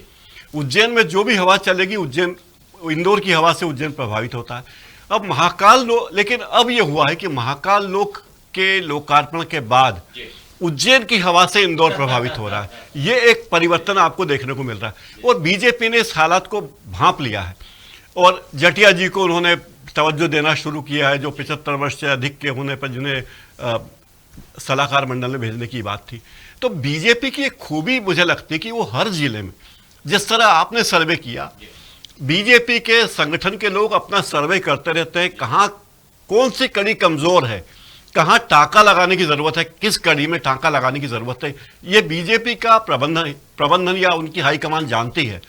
और ये एक बड़ी बात है कि बीजेपी की इस बात को अगर कांग्रेस समझ ले तो शायद कांग्रेस बीजेपी का मुकाबला आसानी से कर पाएगी। आनंद जी। तो अभी हमारे पास 3 जिले और जो हम बड़े जिलों की बात कर रहे हैं, जैसे मैंने आपको बताया था कि 9 जिले हैं पूरे मालवा निमाड़ में, तो हमने 2 जिले देख लिए हैं। अगले जिले की तरफ बढ़ते हैं। पीसीआर मुझे बताएगा कि हम किस जिले की तरफ जा रहे हैं, लेकिन उसके पहले एक कमेंट में लेना चाहूंगा संजय गुप्ता से। संजय, आपका अभी क्या मूड लग रहा है उज्जैन को लेके? उज्जैन मुझे लग रहा है कि बीजेपी और ज़्यादा एज लेने वाली है। उसकी 2 बड़ी वजह है। एक तो जैसे प्रकाश सर ने बोला है कि महाकाल लोक वाला, अभी इसका सेकंड फेज भी आने वाला है। सेकंड फेज आने वाला है, वो मई जून के आसपास की तैयारी चल रही है, मतलब चुनाव से जस्ट 3-4 महीने पहले आ जाएगा। दूसरा, पीएफआई एक्टिविटी को नहीं भूलना चाहिए। पीएफआई के अगेंस्ट जो एक्शन हुआ सबसे ज़्यादा इंदौर उज्जैन ही हुआ है। तो पीएफआई, आप उज्जैन के अगर वोटर्स आप देखेंगे तो एससी वोटर्स है और मुस्लिम वोटर्स है। वहाँ पे सबसे ज़्यादा सीटें एससी की हैं और मुस्लिम से प्रभावित चीज़ें हैं। तो एससी का उन्होंने काट बीजेपी ने कर दिया जटिया जी को लाके संसदीय बोर्ड में। तो जटिया जी के कारण जो एससी वोटर्स हैं जो कहीं इनसे बीजेपी से छिटक रहे होंगे वो वापस इधर आने वाले हैं। दूसरा जो मुस्लिम वोटर्स वाला जो इशू हुआ है, हिंदुत्व वाली लहर और डबल होगी पीएफआई एक्टिविटीज़ के कारण, क्योंकि एक वहीं कहीं बीजेपी मैसेज देने को तैयार बैठी हुई है कि ये पीएफआई एक्टिविटी के कारण आपको संकट में हो, आपको हमको मजबूत करना चाहिए। तो एक पीएफआई एक्टिविटी और एक महाकाल लोक और फिर सत्यनारायण जटिया जी का फैक्टर जो संसदीय बोर्ड में लाए, ये तीनों फैक्टर मुझे लग रहा है कि इसमें कांग्रेस अपनी मौजूदा स्थिति बनाए रखे, यही बहुत बड़ी बात हो जाएगी। नहीं तो बीजेपी यहाँ उनसे 1-2 सीट और छोड़ने की और लेने की स्थिति में है। तो देखिए, ये अभी बात की पीएफआई बहुत महत्वपूर्ण एक मुद्दा रहेगा, ये हमको भूलना नहीं चाहिए, क्योंकि जैसा हरीश ने बात शुरू की थी कि हिंदू मुस्लिम वहाँ पे एचएम फैक्टर जो है बहुत इंपॉर्टेंट वहाँ पे रोल प्ले करता है। अगली सीट की हम अगले जिले की ओर बढ़ते हैं। अगला जिला हमारे पास है धार। धार में कुल मिला के 7 सीटें हैं। 7 सीटों में से 5 सीटें इस वक्त कांग्रेस के पास हैं और 2 सीटें बीजेपी के पास है। यानी वहां भी कांग्रेस ने बहुत अच्छा प्रदर्शन किया था 2018 के इलेक्शन में। 5 सीटें कांग्रेस के पास थी, 2 सीट बीजेपी के पास थी। और हमारा जो मूड बता रहा है, 5 में से 3 सीटों पे कांग्रेस कमजोर बताई जा रही है। हमारे संवाददाताओं को, हमारे ऑन ग्राउंड जो हमने सर्वे किया था उस पे और ऑनलाइन जो वोटिंग कराई थी उसमें हमको पता चला है कि 3 सीटों पे कांग्रेस की स्थिति कमजोर है, जबकि 2 पे स्ट्रांग है। और इधर जो बीजेपी है वो 1 पे कमजोर है और 1 पे बराबर है। ये 2 सीटें थी उसके पास, तो 1 पे कमजोर है, 1 पे बराबर है। आइए हम देखते हैं अलग अलग, और मुझे पीसीआर बताते भी जाएगा कि कौन। सरदारपुर हम दिखा रहे हैं। सरदारपुर से विधायक थे प्रताप ग्रेवाल, कांग्रेस के थे। मौजूदा स्थिति मजबूत है इनकी थी। एक स्थिति, एक पिक्चर सरदारपुर से मजबूत है सरदारपुर। अगली सीट है गंधवानी से उमंग सिंगार, जो दूसरी वजहों से बहुत अभी इस टाइम चर्चा में बने हुए हैं, सुर्खियों में है, वो कमजोर हैं, उनको यहाँ ध्यान देना चाहिए, दूसरी चीज़ों ध्यान हटा के। गंधवानी से अगली सीट हम देखते हैं। अगली सीट है कुक्षी में सुरेंद्र सिंह जी हैं, कांग्रेस के हैं, सुरेंद्र सिंह बघेल, और मजबूत स्थिति है इनकी। ये भी एक मजबूत सीट निकल के आ रही है। अगली सीट हम देखते हैं। अगली सीट हमारे पास कौन सी आ रही है? अगली सीट हमारे पास मनावर है। हीरा अलावा कांग्रेस के कमजोर, इस पर अलग से बात करेंगे, इस पर लंबी चौड़ी बात करना है हीरा अलावा को लेके, लेकिन ये कमजोर सीट हम बता रहे हैं क्योंकि अब जयस का भी मुद्दा उठेगा, जयस की भी हम बात करेंगे। हीरा अलावा कमजोर सीट है। और पांचीलाल मीणा जी है धर्मपुरी, कांग्रेस से, ये भी कमजोर सीट है। ये भी कमजोर सीट बता रहा है, हमारा मूड बता रहा है, जनता का मूड बता रहा है कि ये कमजोर सीट है। और धार जो नीना वर्मा है, ये मजबूत सीट है, ये बीजेपी की मजबूत सीट है। नीना वर्मा जी की, जो विक्रम वर्मा जी की पत्नी है, जो तो ये, और बदनावर राज्यवर्धन दत्तीगांव, ये बीजेपी की, ये बराबर की बता रहे हैं। यानी इसमें हम लोग कोई नतीजे पे नहीं पहुंच पाए। ये मूड जनता का बोल रहा है कि बराबरी का मूड है ये, तो ये बराबरी का मूड है। तो अब मैं आपको फिर से इसको रैप अप करता हूं और इसके बाद अपने गेस्ट के पास आता हूं। 5 सीटों में से 5, जैसे 7 सीटें हैं टोटल धार में, 7 में से 5 कांग्रेस के पास हैं, 2 बीजेपी के पास हैं। जो 5 कांग्रेस के पास हैं उसमें से 3 सीटों पे वो कमजोर है, 2 पे स्ट्रांग है, और बीजेपी 1 पे बराबर है, 1 पे कमजोर है। यानी मजबूत वाला मामला नहीं है, 1 पे कमजोर है, 1 पे बराबर है, 2 सीटें हैं। अब मैं एक एक सीट पे आना चाहूंगा। आपसे सबसे पहले जानना चाहूंगा अलावा जी की जो सीट है, हिंदुस्तानी जी। मुझे लगता है कि अलावा जी पिछले बार चुनाव जीते थे तो कांग्रेस की बैसाखी पर जीते थे, और अब अगर वो अलग जाएंगे तो उनके सामने मुश्किलें, जो सर्वे में भी बताई गई, कमजोर स्थिति है उनकी। तो मुझे लगता है कि उनकी स्थिति बहुत अच्छी नहीं रहने वाली। उन्हें वो अलग अपनी आजमाइश कर लें, बीजेपी उस सीट पर बड़े आराम से कब्जा कर सकती है। वास्तव में झाबुआ और जो अलीराजपुर बना, झाबुआ, अलीराजपुर, धार, ये जिले वैसे हैं जहां कांग्रेस का पुराना होल्ड रहा है। आप देखिए कि शिव भवन सिंह सोलंकी जीतते आए हैं, मतलब कोई भी खड़ा हो जाता था कांग्रेस से तो जीतता था। लेकिन इस गढ़ में अगर बीजेपी ने सेंध लगाई तो बड़ी मुश्किल से सेंध लगाई है बीजेपी ने। और जब उमा भारती, 2003 की बात है, जब उमा भारती को मुख्यमंत्री के रूप में प्रोजेक्ट किया था, उस वक्त से जो हवा चली थी बीजेपी की, उसका फायदा बीजेपी ने उठाया। लेकिन अभी भी जो जो लोग कुछ विधायक गए हैं, सिंधिया जी के साथ चले गए हैं दल बदल के, तो उसका नुकसान बीजेपी को, उसका फायदा बीजेपी को होगा, कांग्रेस को उसका नुकसान होगा। और मुझे लगता है आदिवासी इलाकों में, खास करके धार जिले में, कांग्रेस के लिए अब संघर्ष ज़्यादा है। अब उनके पास कोई जय आदिवासी युवा संगठन जैसा संगठन भी नहीं है, और वे, हम उस पर अलग बात करने वाले हैं ही। तो मुझे लगता है कांग्रेस की बैसाखी रही और उनकी अपनी होल्ड रही और वो जीते। मैं इस पे आना चाहूंगा हरीश के पास। हरीश, आपके पास तो बहुत अंदर की खबरें होती हैं, बड़ी बड़ी खबरें आप ब्रेक करते हैं। हालांकि हम आपसे कोई भविष्यवाणी नहीं करवा रहे हैं, घबराइएगा मत आप, लेकिन फिर भी आप बताइए, हीरालाल अलावा कांग्रेस से ही लड़ने वाले हैं या बीजेपी जाके वहां लड़ने वाले हैं या कुछ और नया काम करने वाले हैं, क्या लग रहा है आपको? देखिए, हीरालाल अलावा को लेके जो खबरें छन के आ रही है वो बीजेपी से नज़दीकी की खबर छन के आ रही है, लेकिन हीरालाल अलावा मना कर चुके हैं। लेकिन हीरालाल अलावा संकेत दिए हैं कि अगला चुनाव वो जयस के मोर्चा बनाना चाहते हैं। वो ये मोर्चा बड़ा रोचक होगा। ये मोर्चा पीतम लोधी के मोर्चे को तोड़ने वाला मोर्चा होगा। ये इस मोर्चे में उन्होंने अभी घोषणा की ओबीसी, SC, ST को साथ लेके चलेंगे। आपने सुना होगा पीतम लोधी ने भी ओबीसी महासंघ में ये बात की थी, SC, ST वाली।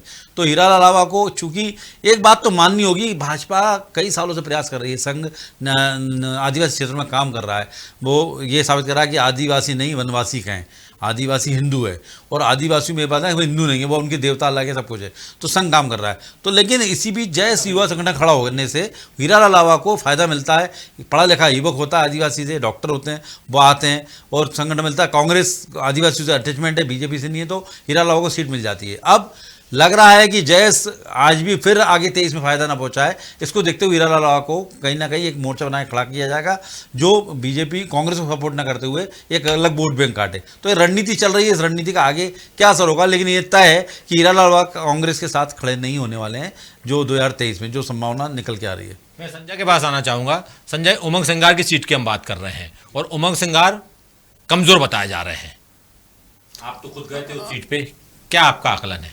नहीं, स्थिति वाकई उनकी खराब है, लेकिन जब वो कांग्रेस की सरकार में थे, जब मंत्री भी थे, तब जरूर उनकी एक्टिविटी काफ़ी अच्छी थी और उन्होंने काफ़ी फील्ड में काम किया था।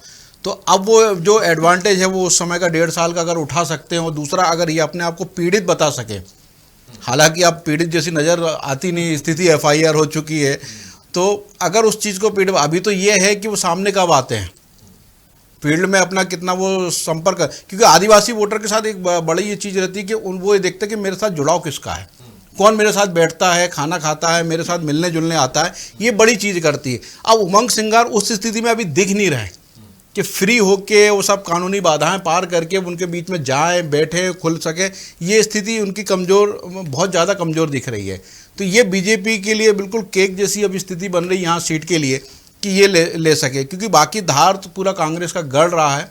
वो जरूर कांग्रेस इस बार कारम डैम वाला मामला उठाने की कोशिश करेगी, लेकिन भ्रष्टाचार का मुद्दा अब कितना वोट बैंक में तब्दील होता है, ये बड़ा इशू रहा है। ये जनरली देखा गया वोट बैंक में तब्दील होता नहीं है, तो कारम डैम उठाने की कोशिश करेंगे। सरकार गिराने की आपने हमको 7 में से 6 विधायक दिए थे, बदनावर बाद में चेंज हो गया, उसके बाद भी देखो ये हमारी सरकार गिरा दी, आपने हमको वोट दिए थे।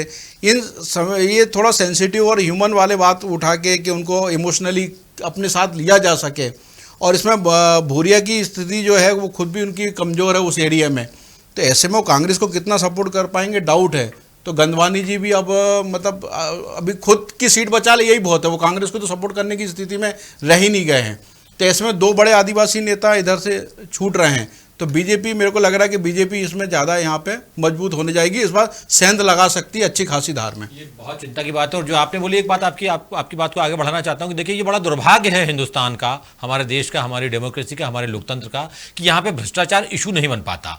मोरबी देखिए कितनी बड़ी घटना हुई गुजरात में, दर्जनों लोग मारे गए उसमें, लेकिन वो वहाँ पे चुनावी मुद्दा नहीं बना, किसी ने चुनावी मुद्दे में उसको लेके नहीं आया, और देखिए बंपर वोट के साथ 156 सीटों के साथ वहाँ पे बीजेपी नहीं गई। तो मुझे लगता है कि मजबूत लोकतंत्र की एक पहचान होनी चाहिए कि वहाँ भ्रष्टाचार भी मुद्दा बनता है, शिक्षा भी वहाँ पे मुद्दा बनता है, स्वास्थ्य भी वहाँ पे मुद्दा बनता है, लेकिन अनफॉर्चुनेटली हमारे साथ ऐसा हमारे देश में नहीं हो पाता है। खैर, हम इस पर बात करेंगे कभी और। अभी हम बात करते हैं, जो हमने बात की जयस की, यहाँ पे 2 बातें हम आपको बताना चाहेंगे हमारे दर्शकों को कि देखिए, इस बार ये निकल के आ रहा है कि मध्य प्रदेश में जो डिसाइडिंग फैक्टर रहेगा वो एंटी इनकम्बेंसी तो जैसा हर जगह होता है वो यहां भी रहेगा। एंटी इनकम्बेंसी को शिवराज सिंह चौहान और बीजेपी कितना डिफ्यूज कर पाती है, ये देखने वाली बात रहेगी। कमलनाथ और कांग्रेस कितना यूज कर पाती है, ये देखने वाली बात रहेगी।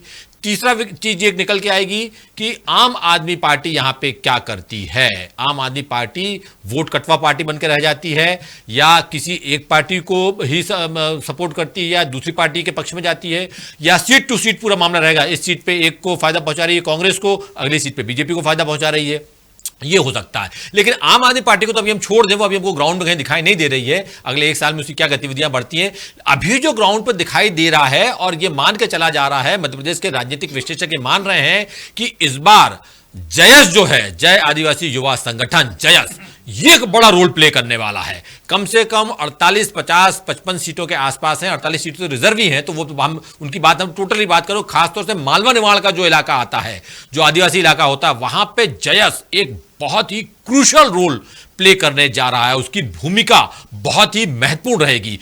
हम जयस पे बात करें, लेकिन उसके पहले सबसे पहले देखते हैं जयस का एक पैकेज।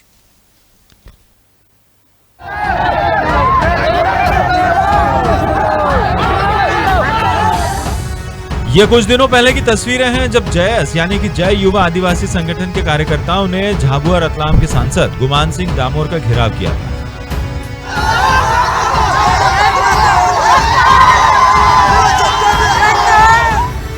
जयस ने आदिवासियों के मुद्दे न सुलझाने का आरोप लगाते हुए सांसद को घेरा था।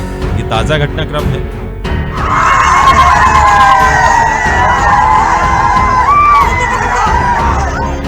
मगर चाहे वो नेमावर हत्याकांड हो या फिर कोई और, जयस ने आदिवासी मुद्दों पर मुखरता से अपनी आवाज उठाई। 2013 में चंद लोगों के समूह ने जयस यानी कि जय युवा आदिवासी संगठन की स्थापना की थी।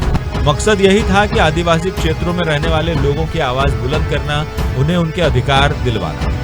जयस ने मध्य प्रदेश में अपनी धमाकेदार आमद दर्ज की 2017 में आदिवासी जिलों के कॉलेजों में जयस ने एबीवीपी को धूल चटा दी। धार, बड़वानी, झाबुआ, अलीराजपुर, रतलाम जैसे आदिवासी बाहुल्य इलाकों में जयस की मौजूदगी से पहली बार राजनीतिक दल घबरा गए थे। इसके बाद 2018 विधानसभा चुनाव में जयस कांग्रेस के साथ मिलकर इन इलाकों में चुनाव लड़ा। कांग्रेस की तरफ से जयस के संस्थापक सदस्य हीरा अलावा को टिकट भी दिया गया। तब से लेकर अब तक जयस का प्रभाव लगातार बढ़ता जा रहा है और इसका अंदाजा इसी बात से लगाया जा सकता है कि पंचायत के चुनाव में भी जयस ने अपने प्रतिनिधियों को मैदान में उतारा और अच्छी खासी जीत हासिल की। जयस एक जय आदिवासी युवा शक्ति है, एक सामाजिक संगठन है। जयस भी किसी भी एक अच्छे व्यक्ति को मैदान में उतारेगी और कांग्रेस और बीजेपी वालों को बिल्कुल टक्कर देगी। ये जयस का ही प्रभाव था कि बीजेपी को आदिवासी इलाकों में अपना ध्यान फोकस करना पड़ा, और ये जयस का ही प्रभाव है कि बीजेपी ने बिरसा मुंडा की जयंती पर आदिवासी गौरव दिवस मनाने का ऐलान किया। ये जयस का ही प्रभाव है कि आदिवासी प्रतीक और चेहरों को सम्मान दिया गया, चाहे वो रानी कमलापति के नाम पर हबीबगंज स्टेशन का नाम हो या फिर टंट्या मामा की प्रतिमा को इंदौर के भंवरकुआ चौराहे पर स्थापित करने की कवायद। आखिर में मास्टर स्ट्रोक लगाते हुए बीजेपी ने आदिवासी जिलों में पेसा एक्ट लागू कर दिया। अब मुख्यमंत्री पेसा एक्ट की खूबियां आदिवासी इलाकों में जा जाकर बता रहे हैं। मध्य प्रदेश में आदिवासी वर्ग के लिए आरक्षित 43 सीटें हैं और जिसके पाले में ये सीटें होती है उसके हाथ सत्ता की चाबी मानी जाती है। साथ ही 80 आदिवासी ब्लॉक पर यह वर्ग निर्णायक भूमिका में होता है। ऐसे में बीजेपी आदिवासियों को अपने पाले में लाने की भरसक कोशिश में है। 2008 और 2013 के चुनाव में बीजेपी आदिवासियों को अपने पाले में लाने में कामयाब हुई थी, लेकिन 2018 में जयस के साथ मिलकर कांग्रेस ने बीजेपी के मंसूबों पर पानी फेर दिया था और इसीलिए बीजेपी के नेता जयस को कांग्रेस की बी टीम कहते हैं, लेकिन जयस के पदाधिकारी इन आरोपों को खारिज करते हैं। जयस ना कांग्रेस का ना बीजेपी की टीम, जयस स्वतंत्र और जयस चुनाव लड़ेगा। अब जयस में दो गुट है, एक मूल जयस और दूसरी हीरा अलावा की जयस। हीरा अलावा ने स्वतंत्र रूप से 80 सीटों पर चुनाव लड़ने का पिछले दिनों ऐलान कर दिया है और इसका मतलब साफ है कि हीरा अलावा अब कांग्रेस से चुनाव नहीं लड़ेंगे। दूसरी तरफ चर्चाएं ये भी है कि अलावा बीजेपी का भी साथ दे सकते हैं। अब जो मूल जयस है उसने अभी अपने पत्ते खोले नहीं है कि वो किस पार्टी के साथ चुनावी मैदान में कूदेगी।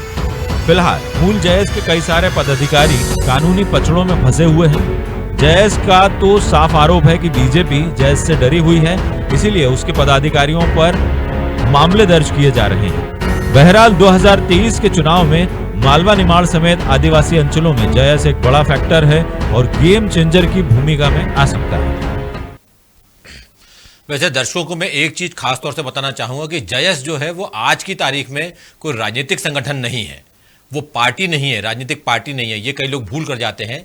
तो मैं यहाँ पे खास तौर से इसको विशेष तौर पे आपका ध्यान दिलाना चाहूँगा। बीजेपी, कांग्रेस, समाजवादी पार्टी, बसपा ऐसी कोई पार्टी नहीं है, अभी वो एक सामाजिक संगठन है। तो अभी वो सीधे मैदान में आज की तारीख में, कल को रजिस्ट्रेशन करवा लेगा, चुनाव आयोग मान्यता दे देगा, वो बात की बात है। तो ये सब देखने वाले किससे पैट करता है, क्या करता है। लेकिन जैसा आपने देखा हमारे पैकेज में भी कि मध्य प्रदेश में 47 सीट हैं जो रिजर्व हैं, आरक्षित हैं आदिवासी वर्ग के लिए, और इसके सिवा 80 सीटें ऐसी हैं। अब आप सोचिए, अगर 80 सीटें यानी 1/4 हम कह सकते हैं, 230 कुल सीटें हैं, 1/4 सीट अगर इनके लिए ये इंपॉर्टेंट 1/3 कहना चाहिए, 1/3 सीटें जहां पे आदिवासी निर्णायक भूमिका में रहते हैं, तो बहुत महत्वपूर्ण हो जाता है उनको पटा के रखना, उनको अपने खेमे में अपने साथ बनाए रखना। और इसीलिए आप देख रहे होंगे कि चाहे वो पैसा एक्ट हो, पूरी सरकार लगी हुई है कि पैसा एक्ट लागू किया, और इसके बाद खुद मुख्यमंत्री जगह जगह सभा कर रहे हैं, जा रहे हैं, आदिवासियों को समझा रहे हैं, बता रहे हैं कि आपके लिए कैसे फायदेमंद है। कल ही भोपाल में, हमारा जहां दफ्तर है यहाँ पे भोपाल में, MP नगर में, हम लोग के दफ्तर के बहुत पास में एक आदिवासियों का नया हॉस्टल खोला गया है। वहां पे लिखा है मैं तू एक रक्त, ये खबर भी आपने 10 सूत्र पे देखी होगी। तो तमाम वो कोशिशें सरकार कर रही है कि किसी भी सूरत में इस बार आदिवासी वर्ग को छिटकने ना दिया जाए। मैं सबसे पहले जाता हूं हिंदुस्तानी जी के पास, प्रकाश जी के पास। प्रकाश जी, आपको क्या लगता है कितना क्रूशियल, कितना महत्वपूर्ण रोल इस बार जयस अदा करने जा रहा है मध्य प्रदेश की राजनीति में? आनंद जी, एक बड़े दुर्भाग्य की बात है कि एक बड़ा वर्ग जो इस देश के लोकतंत्र में बड़ी भूमिका निभाता, उससे लोगों ने वोट बैंक समझ लिया है, जो सभी पार्टियों ने। ये बहुत ही दुर्भाग्यपूर्ण स्थिति है। दूसरी बात है कि जयस अगर सामाजिक संगठन है तो उसके उम्मीदवार कांग्रेस के चुनाव चिन्ह पर क्यों चुनाव में खड़े हुए? जयस के लोगों को चाहिए था कि वो निर्दलीय के रूप में लड़ते, जैसा कि पहले होता रहा है। कई चुनावों में हुआ कि सामाजिक संगठनों ने अपने उम्मीदवार खड़े किए और वो कोई राजनीतिक पार्टी का समर्थन उन्होंने नहीं लिया। तो जयस ने कांग्रेस का समर्थन लिया और एक तरह से बड़ी सोची समझी रणनीति के तहत 2018 के चुनाव लड़ने के पहले अध्ययन किया गया कि कहां बीजेपी की कड़ियां कमजोर है। तो ये पाया गया कि ये कड़ी बीजेपी की कमजोर है, यहां पर कांग्रेस सेन लगा सकती। उस हिसाब से जयस को प्रमोट किया गया, जयस संगठन को मदद की गई, कांग्रेस के लोगों ने मदद की, बहुत सारे लोगों ने मदद की, आप जानते ही उनकी। लेकिन अब दूध का जला छाछ भी फूक फूक कर पीता है, तो बीजेपी छाछ को पी रही है फूक फूक कर। पेशा कानून उसकी एक बात है। राष्ट्रीय स्तर पर माननीय महामहिम का चयन जिस तरह हुआ वो एक अलग बात है। टंटिया मामा और भगवान बिरसा मुंडा की जिस तरह पूजा अर्चना हो रही है, मूर्तियां हो रही है। इंदौर के एक इवेंट में कहते हैं कि करीब 25 करोड़ रुपए खर्च किए गए राज्य सरकार द्वारा टंटिया मामा की स्मृति में आयोजित कार्यक्रम के लिए। अगर यह पैसा उस वर्ग के कल्याण के लिए लगा दिया जाता तो ज्यादा बेहतर होता, लेकिन यह हो रहा है। एक और बात है कि बीजेपी और बीजेपी के आनुषंगिक संगठन लगातार ये कोशिश कर रहे हैं कि आदिवासी मुख्य धारा में आए। अब राहुल गांधी कहते हैं कि आप आदिवासी हो, वनवासी नहीं हो, लेकिन आप उनसे तो पूछ लीजिए कि वो क्या कहलाना पसंद करेंगे। वो आदिवासी कहलाना पसंद करेंगे या वनवासी कहलाना पसंद करेंगे या नागरिक कहलाना पसंद करेंगे? आप क्यों बांटते हो इस देश के लोगों को? आदिवासी है, वनवासी है, सामान्य है। तो देश में ये चीज मिटने लगी ऐसा मुझे लगता है। खास करके ये सरकार ने बड़ा ध्यान दिया है कि लोग घुले मिले। एक और बड़ी बात ये हुई है कि जिस इलाके से अलावाजी आते हैं और बड़े नेता आते हैं, उस पूरे इलाके का आर्थिक रूप से इतना विकास हो चुका है, नहरों का जाल बिछ चुका है। जिन आदिवासी क्षेत्रों में शाम होती लूटपाट होती थी, वहां आधी रात तक वाहन आते जाते हैं, 3-3 फसलें हो रही है, नहरों का जाल बिछ चुका है, नर्मदा मैया की कृपा है। तो ये सब चीजें हैं जो प्रभावित करेगी। कांग्रेस के लोग सारे मामले को एक अपने खास चश्मे से देख रहे हैं। वो ये नहीं देखना चाहते कि लोग किस तरह रिएक्ट करेंगे। क्या वनवासी या आदिवासी खुद अलग रहना चाहते हैं? वो भी मुख्य धारा में मिलना चाहते हैं, वो भी इस देश के नागरिक हैं, बराबरी से साथ आना चाहते हैं। तो एक तो ये कहना कि तुम वनवासी हो या तुम आदिवासी हो या तुम फलानी जाति को, ये मतदाताओं की बौद्धिकता का अपमान है और हमारे लोकतंत्र के लिए अच्छी बात नहीं है कि आप मतदाताओं को वोट बैंक कहें, तो ये गलत है। अब जयस ने जो शैली अपनाई थी, जयस ने जो कड़ियां छांटी थी कि हम यहां सरकार को घेर सकते हैं, उन सारे मुद्दों पर भारतीय जनता पार्टी की सरकार ने बड़े सुविचारित तरीके से कदम उठाए। इसलिए जयस के पास बीजेपी में जाने के अलावा, बीजेपी के समर्थन के अलावा कोई रास्ता बचेगा नहीं। अगर वो बीजेपी का समर्थन नहीं लेंगे तो उनकी कोई स्थिति, ऐसा मेरा अनुमान है, हो सकता है आपका अनुमान अलग हो, मुझे लगता है कि अगर वो बीजेपी के साथ नहीं आए जयस के लोग, क्योंकि बीजेपी भी चाहते कि ये लोग मुख्य धारा में आए, हमारे साथ आए। और एक और बात है, जब केंद्र में आपकी सरकार है, राज्य में आपकी सरकार है और स्थानीय स्तर पर जिला पंचायत, नगर पंचायत में आपकी सरकार है, तो बीजेपी के पास करने के लिए बहुत कुछ है। कांग्रेस के पास उतने साधन, उतनी सुविधाएं, उतने अधिकार नहीं है। आनंद जी। हरीश, मैं आपसे समझना चाहूंगा कि आपको कैसे दिखाई दे रहा है, जयस दुधारी तलवार होगा, एक सीट पे कांग्रेस को नुकसान पहुंचा रहा है, अगली सीट पे बीजेपी को, फिर अगली सीट पे कांग्रेस को, फिर कहीं कुछ, तो ये ऐसी तलवार रहेगी जो दुधारी रहेगी, या आपको लगता है नहीं, इनकी एक विचारधारा है और ये इस पार्टी के साथ जोड़ सकते हैं और ऐसा क्या आप पर आज की तारीख में क्या राजनीतिक समीकरण आपको दिखाई दे रहा है? जी बिल्कुल, मैं प्रकाश जी की बात को आगे ले जाऊंगा। तो ये वोटर वाली बात नहीं है, आदिवासी वनवासी, ये बहुत बड़ा एक सोची समझी रणनीति है। अगर वनवासी जैसे ही बोलते हैं, स्वीकारते हैं, तो तय मानिए कि वो बीजेपी के साथ खड़े हो गए। आदिवासी बोलते हैं तो इसका मतलब बीजेपी छिटक रहे हैं।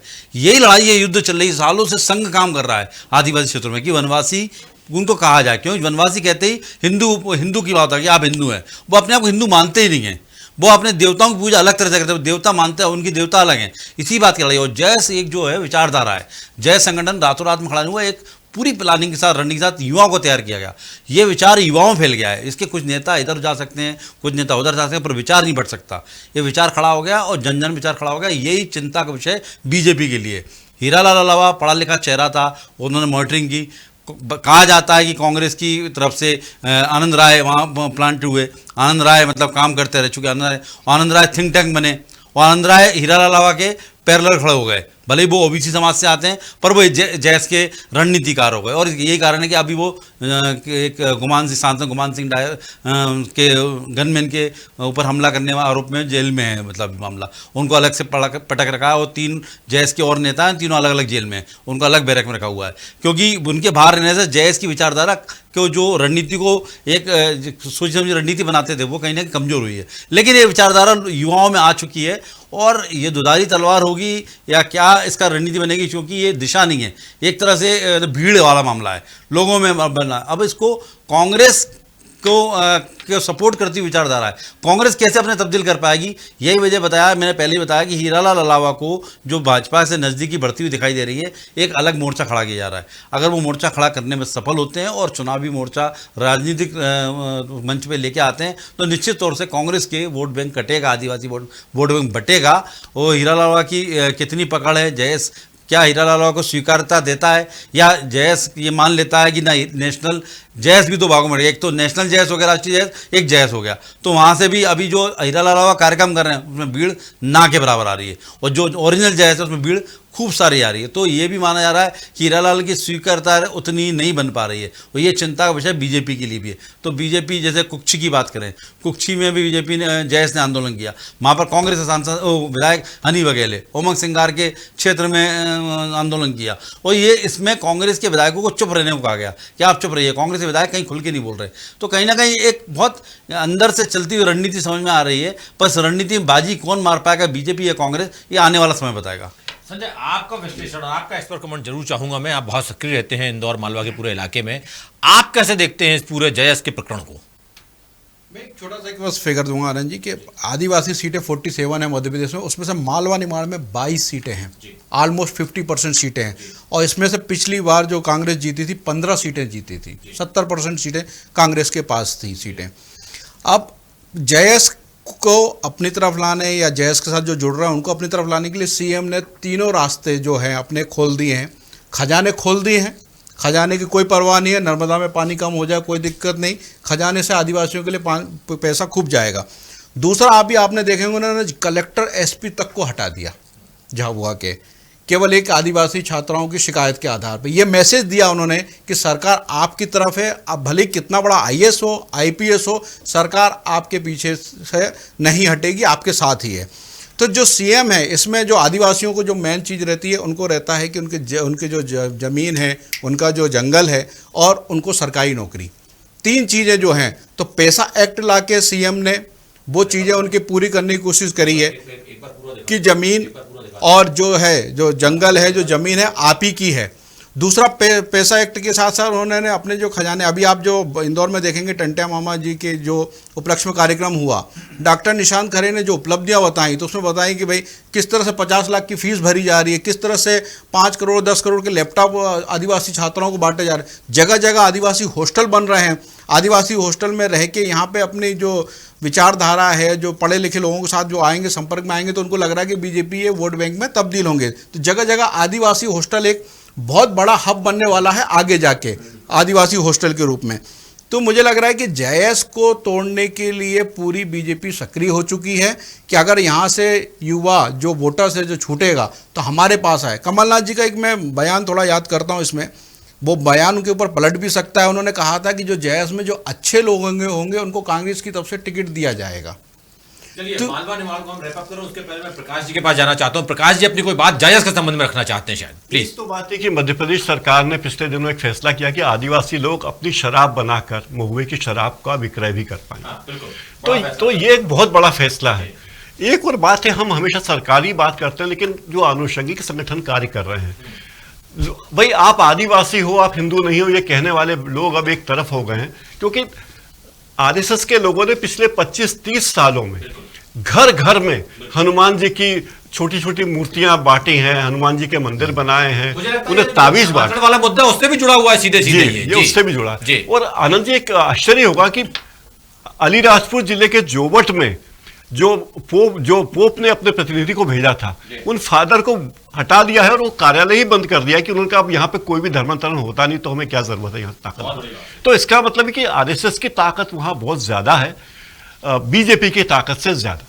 देखिए, एक मिनट मैं भी इंटरव्यू करना चाहूँगा बहुत शॉर्टली। जैसा इन्होंने बताया कि शराब बनाने वाला मामला हुआ, पैसा एक्ट का मामला हुआ, नो डाउट बीजेपी ने जितना आदिवासियों के लिए किया, लेकिन कन्वर्जन नहीं हो पा रहा। भाजपा की चिंता यही बात है, क्योंकि जितना मतलब मैन टू मैन लोगों को राशन पहुंच रहा है, उनको क्या नाम है आदिवासी हॉस्टल खोल ले आ रहे हैं, उनके लिए पॉलिसी बनाई, पैसा एक्ट लाया गया, लेकिन उसका असर आदिवासियों में नहीं दिख रहा। इसके लिए यात्रा तक निकाली एक, जब राहुल गांधी सवाल ये ना, आपका क्या पैरामीटर जिससे आप बोल रहे हैं कि कन्वर्जन दिखाई नहीं दे रहा है? अभी तो चुनाव हुए नहीं है, हम ये कैसे बोल सकते हैं? बिल्कुल, आपका सवाल बिल्कुल वाजिब है। जेएस का खड़ा होना, मतलब जेएस जो आदिवासी हर घर का बच्चा है उसमें, मतलब युवा जो है हर घर से निकला हुआ है, वो बीजेपी का विरोध करता हुआ नजर आता। आप देखिए, ये पैरामीटर है। अगर इतना खुश होता तो बीजेपी पक्ष में खड़ा होता वो, तो ये पैरामीटर नजर आता है। इसके आधार पर बात करें, वोट वेट में कन्वर्जन नहीं, जो कि चूंकि जिस तरह की योजना सरकार ने की है, जितना पैसा दिया, ये बीजेपी का चिंता विषय है। देखिए, ये खैर आने वाला वक्त बताएगा, लेकिन अगर हम अभी इसको रैपअप करें और जयस के मामले को हम खासतौर से बात करना चाहते हैं कि जयस अभी क्या करता है, क्या रोल प्ले करता है, कांग्रेस को फायदा पहुंचाता है, बीजेपी को फायदा पहुंचाता है, ये सब आने वाले वक्त में हमको पता चलेगा। लेकिन अभी ये बात बिल्कुल क्लियर कट हो रही है, हमारे तमाम जो विश्लेषक हैं, तमाम राजनीतिक चिंतक हैं, वरिष्ठ पत्रकार हमारे साथ जो जुड़े हुए हैं, सबका मानना है कि जयस इस बार बहुत महत्वपूर्ण भूमिका अदा करने जा रहा है। अब हम मालवा निमाड़ को रैप अप करें, उसके पहले एक बार फिर से हम आपको बताना चाहेंगे, हमारी स्क्रीन पे आप देखिए, पीसीआर से मैं रिक्वेस्ट करूंगा कि वो दिखाएं। मालवा निमाड़ का मूड ये है कि 17 सीटों पे बीजेपी मजबूत है, जबकि 17 पे ही कांग्रेस मजबूत है। कमजोर सीटों की अगर बात करें तो 13 पे बीजेपी कमजोर है, 9 पे कांग्रेस कमजोर है और 3 पे बीजेपी बराबर है, 4 पे बीजेपी बराबर है। कुल मिला के 66 सीटें हैं। तो यहां पे बहुत रोचक बराबरी की टक्कर होने वाली है और जयस बहुत क्रूशल रोल प्ले करने वाला है इंदौर में, उज्जैन में, और कुछ नए नाम भी हैं हमारे पास, वो हम आपको बताएंगे। लेकिन अब हम कुछ नाम है यहां से, देखिए हमने एक चीज आपको और बताते हैं। यहां पे हमने क्या किया था, जब हमने सर्वे किया, ऑनलाइन सर्वे किया हमने, जब हमारे ग्राउंड पे हमारे साथी गए, तो हमने एक नया सवाल खड़ा किया। हमने सवाल खड़ा यह किया कि अगर आपको लगता है कि मौजूदा जो विधायक हैं या हारे हुए प्रत्याशी हैं, इन दोनों को ही आप पसंद नहीं कर रहे हैं, तो तीसरा कौन सा नाम हो सकता है, आप हमें बताइए। तो वो भी कुछ नए नाम आए हैं। मेरा पीसीआर मुझे बताते जाएगा, मैं कान में सुनते जाऊंगा और आपको बताते जाऊंगा। आप बताइए, नाम चलाते हैं हम जी, बताइए। हाँ, ये देखिए, ये पहला नाम अभिषेक का आ रहा है नाम, ये अभिषेक सिंह। ये कहां की सीट है? ये देखिए नया नाम आया है बदनावर से। अब आप देखिए, आप थोड़ा धीमा चलाइए इसको, धीमा, मेरा रिक्वेस्ट है, पीछे जाइए। या शाहजहांपुर से हम बात करते हैं। देखिए अभिषेक सिंह टिंकू बन्ना, ये नया नाम आया बदनावर सीट से। ये एक नया है, हमने एक नया प्रयोग किया कि अगर आप मौजूदा विधायक को और हारे हुए कैंडिडेट को, यानी जो रनर कहलाता है, फर्स्ट रनर रहता है, अगर वो आप उनको पसंद नहीं कर रहे हैं तो नया नाम कौन सा हो सकता है? तो अभिषेक सिंह टिंकू बन्ना, ये बदनावर से नाम आया है नया। इनको लोग पसंद कर रहे हैं वहां पे कि साहब इनको विधायक का चुनाव लड़ना चाहिए, जीतेंगे हारेंगे, टिकट मिलेगी नहीं मिलेगी बात की बात है। अगली देखिए, अगली सीट हम आपको एक और दिखाते हैं। अगली सीट है शाहजहांपुर विधानसभा की क्षितिज भट्ट। ये नया नाम निकल के आया है, क्षितिज भट्ट। अभी हम पार्टी के हिसाब से हमने नहीं किया था, ये हमने सिर्फ व्यक्ति के हिसाब से किया था कि क्षितिज भट्ट। तो ये एक नाम आया है शाहजहांपुर सीट से, क्षितिज भट्ट को लोग पसंद कर रहे हैं बजाय मौजूदा विधायक और हारे हुए विधायक के। जो उनकी स्थिति है वो तो अलग है, लेकिन क्षितिज भट्ट वहां से एक नया नाम निकलकर आया है शाहजहांपुर विधानसभा सीट से। अगली सीट हम देखते हैं जीतू बिजोरिया, ये महेश्वर सीट से आए हैं। महेश्वर विधानसभा सीट पे जीतू बिजोरिया, एक नया नाम आया है, नया प्रत्याशी हो सकता है जीतू बिजोरिया, महेश्वर। ऑनलाइन वोटिंग में नाम निकल के आए हैं। नेपा नगर से आया है प्रेम सिंह जामरा, ये नया नाम निकल के आया है प्रेम सिंह जामरा।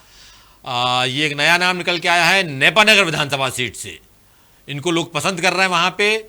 शुजालपुर से संजय कुमार निकल के आए हैं। मैं आपको फिर से बता दूं कि हमने ये एक सवाल किया था और सवाल में एक विकल्प दिया था, जो मौजूदा विधायक है उसका फोटो दिया था, हारे विधायक का फोटो दिया था और उनके नाम दिए थे, और एक साथ में अन्य लिखा था कि अगर आप अन्य में जाएंगे तो आपके पास लिखने का विकल्प खुल जाएगा और आप किसी नए प्रत्याशी का नाम लिख सकते हैं। तो शुजालपुर के बहुत सारे लोगों ने संजय कुमार का नाम दिया है। धार से हितेश ठाकुर, धार विधानसभा से हितेश ठाकुर, ये नया नाम निकल के आ रहा है। ये सब नए प्रत्याशी हो सकते हैं।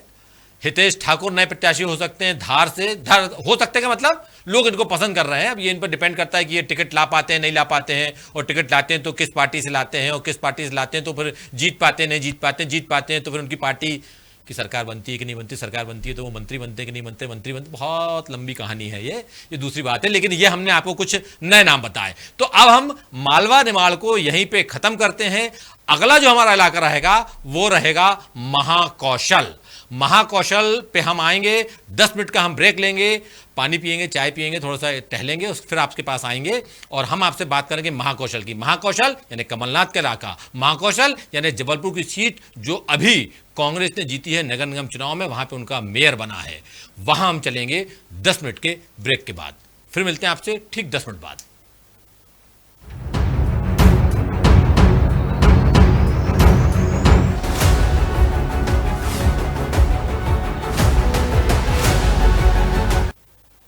द सूत्र की खबरों को देखने के लिए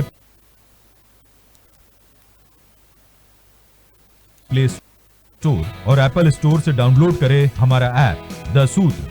आप हमारी खबरें thesutra.com पर भी देख सकते हैं।